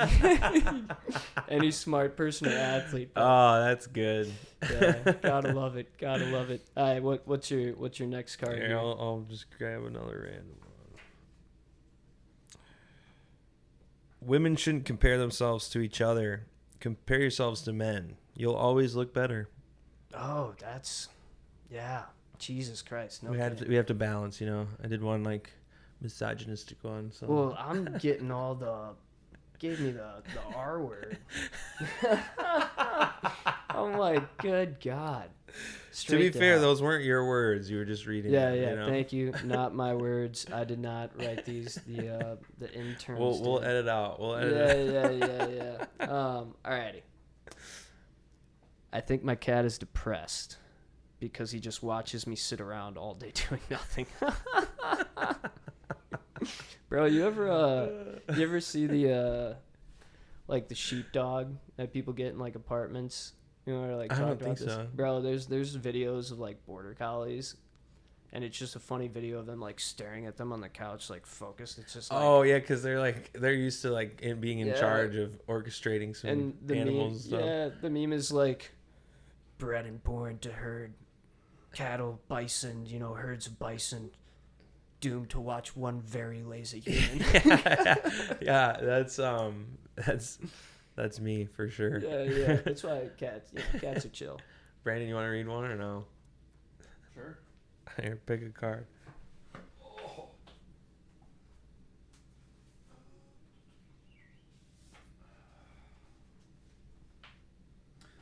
I've been recently getting into coming up with good names for punk bands. I really like the name Grossfinger until I realized the far better option of Dog Vagina.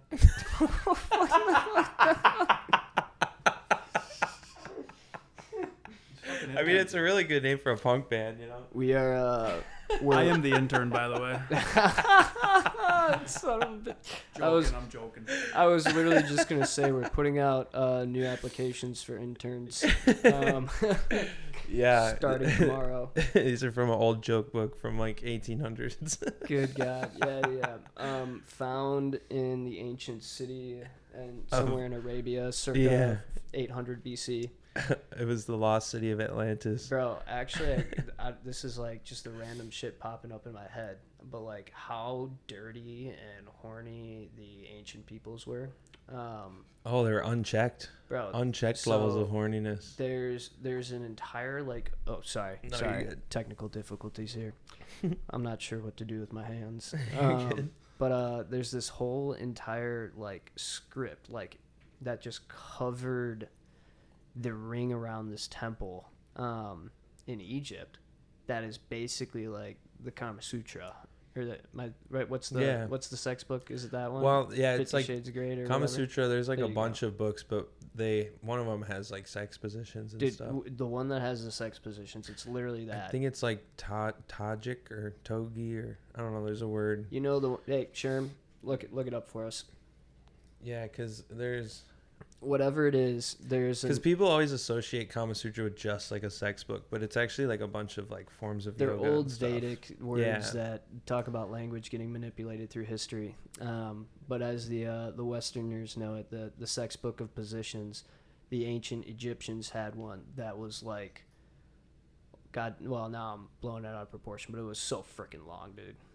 Yeah, it's like the complete text is a broad philosophical guide on love, family, and gracious lifestyle. But there is like illustrations in some of it. This is purely illustrations, and illustrations purely for like debauchery and pleasure. And then this is also a fun fact of some recent discoveries, or potential recent discoveries. But the Romans were also very sultry in their ways, but however, when Catholicism came around and the translation of texts, got handed to monks, if they thought something was a little too dirty, to the fire. Really? Or rewrote. Well, actually, this is another fun fact about a little bit of that transition to modesty, or just like calm down people, where all the paintings of like Adam and Eve, like the little leaf.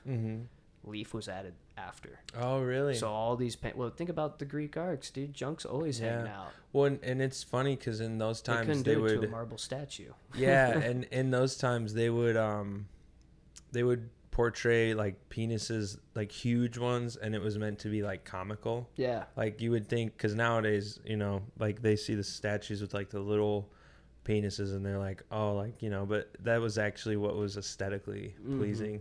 Yeah. Like if somebody had just a fucking hog on them, it was like they like made fun of them for having big titties. Somebody had a small one and like just coaxed everyone. Like, he's like, we should all laugh at those big ones. Maybe the boys actually figured it out early on, and it's like, we gotta make it seem like they don't want those ones, You know that giant bastard over there? Let's just pretend that's not. Otherwise, we're all fucked.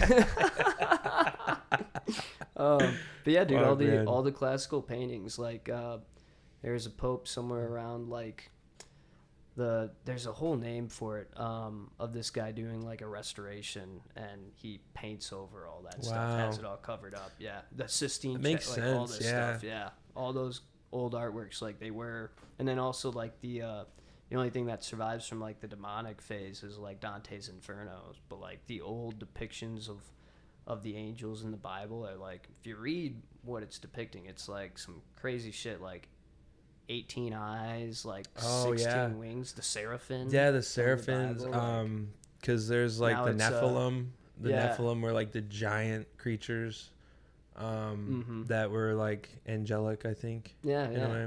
But it's not the like fairy godmother type of princess with wings that we now have today. Because dude, weren't they like actually like pretty scary? Well, like, it's well, this is where I just, it's not to judge, but it's just to try to run back that context and that history. But I was talking with a buddy, and he was kind of making the comparison of, like ancient Hindu art, and he's like, dude, they all kind of look crazy. And I'm like, bro, that's where like Roman Catholicism was too, until people were like, let's modify it. And that's Yeah. art. That's back to the Odyssey. We never finished that point, but like whoever wants to dog on Nolan's Odyssey, art evolves and changes, and obviously is influenced by the times.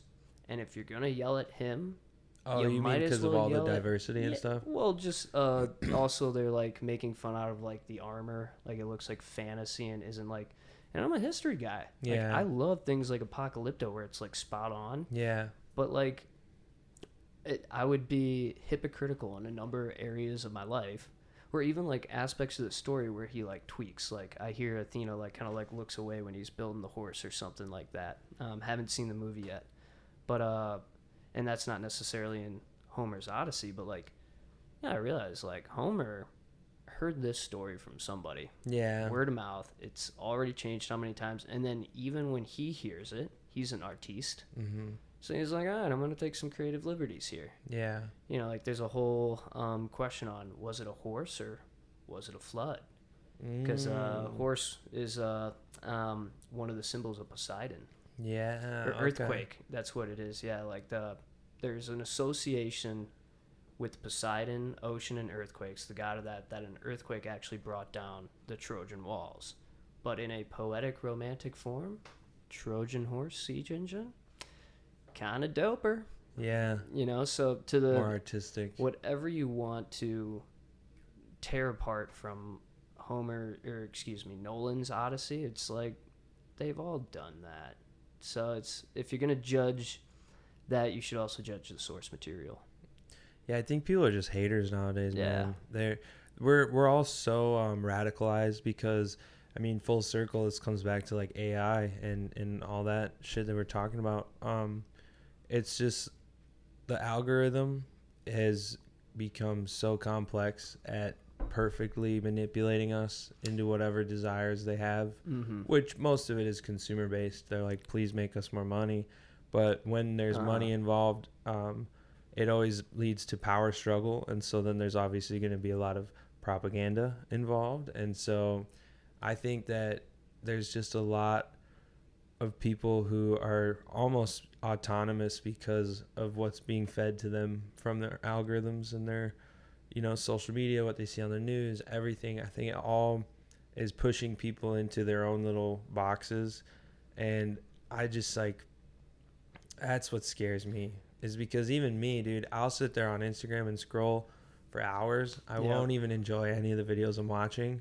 I just am just being lazy, searching for dopamine. And I don't like any of the videos I'm seeing, but they know how to keep me engaged. It's almost like that's what's keeping me engaged, is I'm searching still. Yeah. And or anything that's off-putting.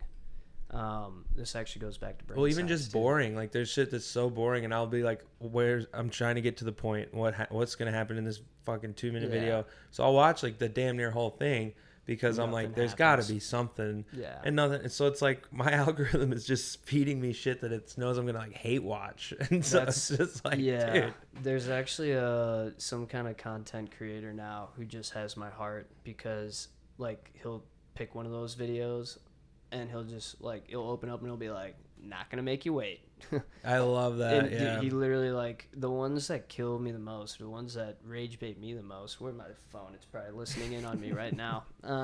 Is the ones where it's like, oh, got this thing, gonna test it out, and then it's like they never get to that testing feature, and it's like a 5-part video. Yeah, it says file for part 2. It's like, Bro. Dude, I don't fucking care anymore. I hate you now. Yeah. And but that's what keeps me engaged, I guess, because they know. It goes back to media. This was something I wanted to say, just like classic strategies, right? Something that I've always loved is this saying that history doesn't repeat itself, but it often rhymes. Yeah. And there is a strategy there, and everyone knows this, that fear mongering it's what sells the headlines. For sure. And someone got to put bread on the table from selling headlines. So you can't always judge the media people themselves. Like, it's a job, bro, and they might have, some family members in the hospital that they got to support, yada yada. There's always keep asking why. Yeah. Take a proper gander. That's, the I whole definitely point still judge them though. There's Because everybody has to have a job. I get that, but the machine. It's like, man, if I ever get taken over by those people, please somebody tell me that's close to me, because I don't want to feed into it. I don't want to negatively influence the world. If I can. Well, that's I would say I would like to believe that way too. I don't think I've had my truest test, but that's the difference between Edmond Dantes and the Gandhi, the Mandela. Yeah. Nobody said, which people Frankl. Do you mean, Garrett? Don't worry about it. But kidding. The age-old concept, or two of them. First one, cognitive bias. Familiar with it? Yeah. I got a really cool cognitive bias test, and almost everyone fails it. We could try it live, but it might. Yeah. You want to try it live? Is it like take long? Sure. You could. Well, I'll cut it short, but maybe you guys will get it quick. Sherm, you can partake in this too if you got a mic over there. If not, sorry, buddy. We're just gonna test. I'm mic'd up. Oh, fuck yeah. Okay, cognitive bias. Don't be searching shit on it right now, you cheater. He looked up cognitive bias test. I have no idea what it is. Okay. Well, pull listen the to mic my closer. words and yeah. Pull the mic closer. Yeah, your mic. Oh, I should have got him headphones. So here's the test. All right. I have a vault with a series of doors, right? And all the locks on the doors, they follow one rule, right? Which means you don't need to get the right combination. You just need to get the rule right, and then you can repeat it over and over again. So I'm going to give you the code to the first door. You're going to give me a set of numbers that's going to get you through the second door, and I'm going to tell you if you're right or wrong, and then you have to guess what that theme is. Okay? So this is the code to the first door. 2, 4, 6. Give me 3 numbers that will get you through the second door that follow the rules of the first door, which is 2, 4, 6. But they're all different codes? Or can I just do 2, 4, 6 again? 2, 4, 6 would work. What's the rule? That the code's 2, 4, 6? No. No, that's this is the experiment now. That's not the rule. What's the rule? Give me another code. Like, so each door could be different codes. Give me 3 more numbers. Codes? Sherm, give me 3 more numbers. 8, 10, 12. That would get you through the second door. Give me 3 more numbers. 14, 16, 18. That would get you through the second door. Sherm, give me 3 more numbers. 20, 22, 24. That would get you through the second door. door. Would any numbers get you through any door? What's the rule? I mean, to me, that would, my cognitive bias would say that even numbers in succession. That's not the rule. Any numbers will not get you through the second. That's not the rule. Okay, give me 3 more numbers. 1, 3, 5. That would get you through the second door. Sherm, give me 3 more numbers. 11, 64, and 72. That would get you through the second door. What's the rule? What about the third door? Third door follows the same rule. So you just got to figure out the rule. So 19,000 and then 420 and then 69. That would not get you through the second door. That makes it tricky. What's the rule? Sherm, you remember the last 3 you just said?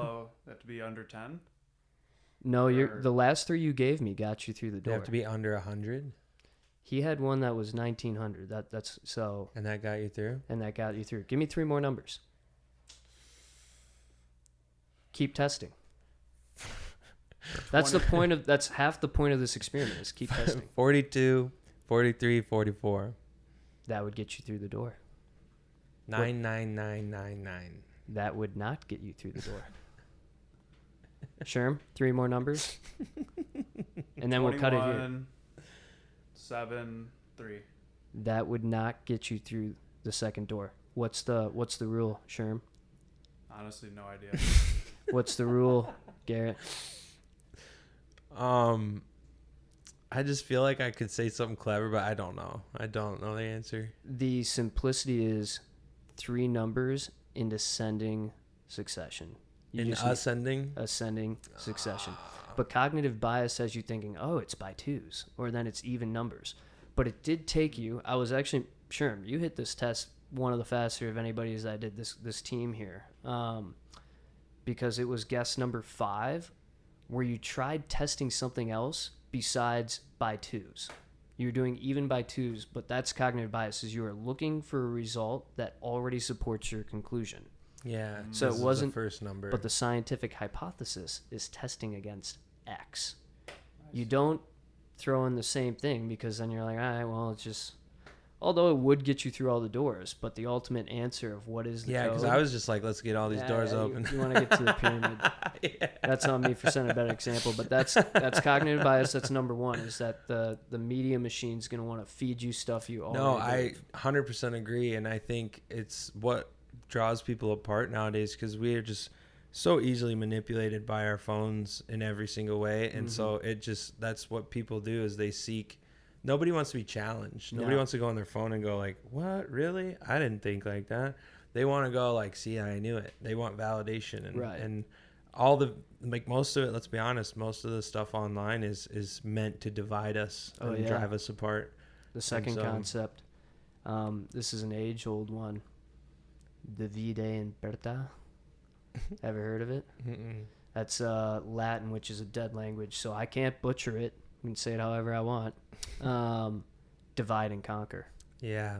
No, for sure. Mm-hmm. And that's why, that's what... They're fighting each other, they can't fight you. Yeah, and like, so that's like back to what I was saying at the start. It's like, if I could just not negatively influence people, I would rather that than making people feel like they got to go out of their way to help other people. It's like, just don't bring other people down, Notice that we are the power, because we are the numbers. Yeah. We're all together. Indeed. And they've divided us so much, like the Tower of Babel shit. They got us speaking all these different languages, and that's like how they can keep us from realizing that we actually are in control. Yeah. So yeah. Well, go take a look at all that for yourself, everybody. Take propaganda yourself. This isn't our propaganda. This is all Wayne's poetry here that I'm stealing from him. But that's the solution right there. You just named it without naming it. Is that the solution, which is also what builds empire, is intelligence. If you look at any dominating society, they started off making sure their populace was being taught. Mm-hmm. And the way they fall is when they are totally fine having sheeple. Mm-hmm. Because they're easier to control and dominate. I mean, I could go on a whole tangent about We're how getting George dangerously Washington, close to that too. If you don't want to fall victim to either one of those two, and I'm talking to myself here at the same time, is just be a critical thinker. Yeah. And ask yourself, why do I think I'm right? And instead of asking why do I think I'm right, ask what is my belief here? Yeah. And once you figure that out, ask, is it serving you? And if it's not, toss that shit out. Yeah. I think that's what a lot of this podcast is going to be about in the future, is just trying to get people to think, entertain them for sure. Hopefully people are entertained, relax them maybe, but just think, just go do your own research. Yeah. And go on the internet, but stay off the internet too. Well, this is something you told me when we were first kind of talking about this, is like, whatever we talked about here today, this is like, I have read content, and this is a whole separate, we'll do a whole thing on like neuroscience, but this is content that went through my eyes, my neurons. This was my interpretation. My only hope is that we expose something here for you today that you will, whether it rage baits you and you want to go do research or something, but like, you're going to learn. And that's the only way we get out of any kind of trap, whether it's in your small world or in the macro, is you go learn. So please try to go deduce for yourself. I'm cool with haters too. Honestly, that'd be so fire if somebody was just like vehemently, passionately hateful towards me. I think it was Abe Lincoln that said, if you ain't got haters, you ain't doing shit. No, I think he was like, haters are my motivators. I think it's like written in stone somewhere. Yeah, a friend to all is a friend to none. Yeah. Kind of dealio. So yeah. Well, anyway, dude, I feel like we could wrap this up here. We've been going at it for a bit. Shout out Brandon. Thank you again for your help. Everybody, thanks for listening. I hope you guys have a good day. Blatz, you want to say anything? Nah, thank you for listening into the mumble and jumble. I'll just echo you. Yeah, hope you learned something because we were just having a natural bullshit, but with microphones this time. Yeah, and it was fun. But yeah, see you later, boys and girls and everybody else. I don't know where I'm saluting, but take care, y'all. Play outro music.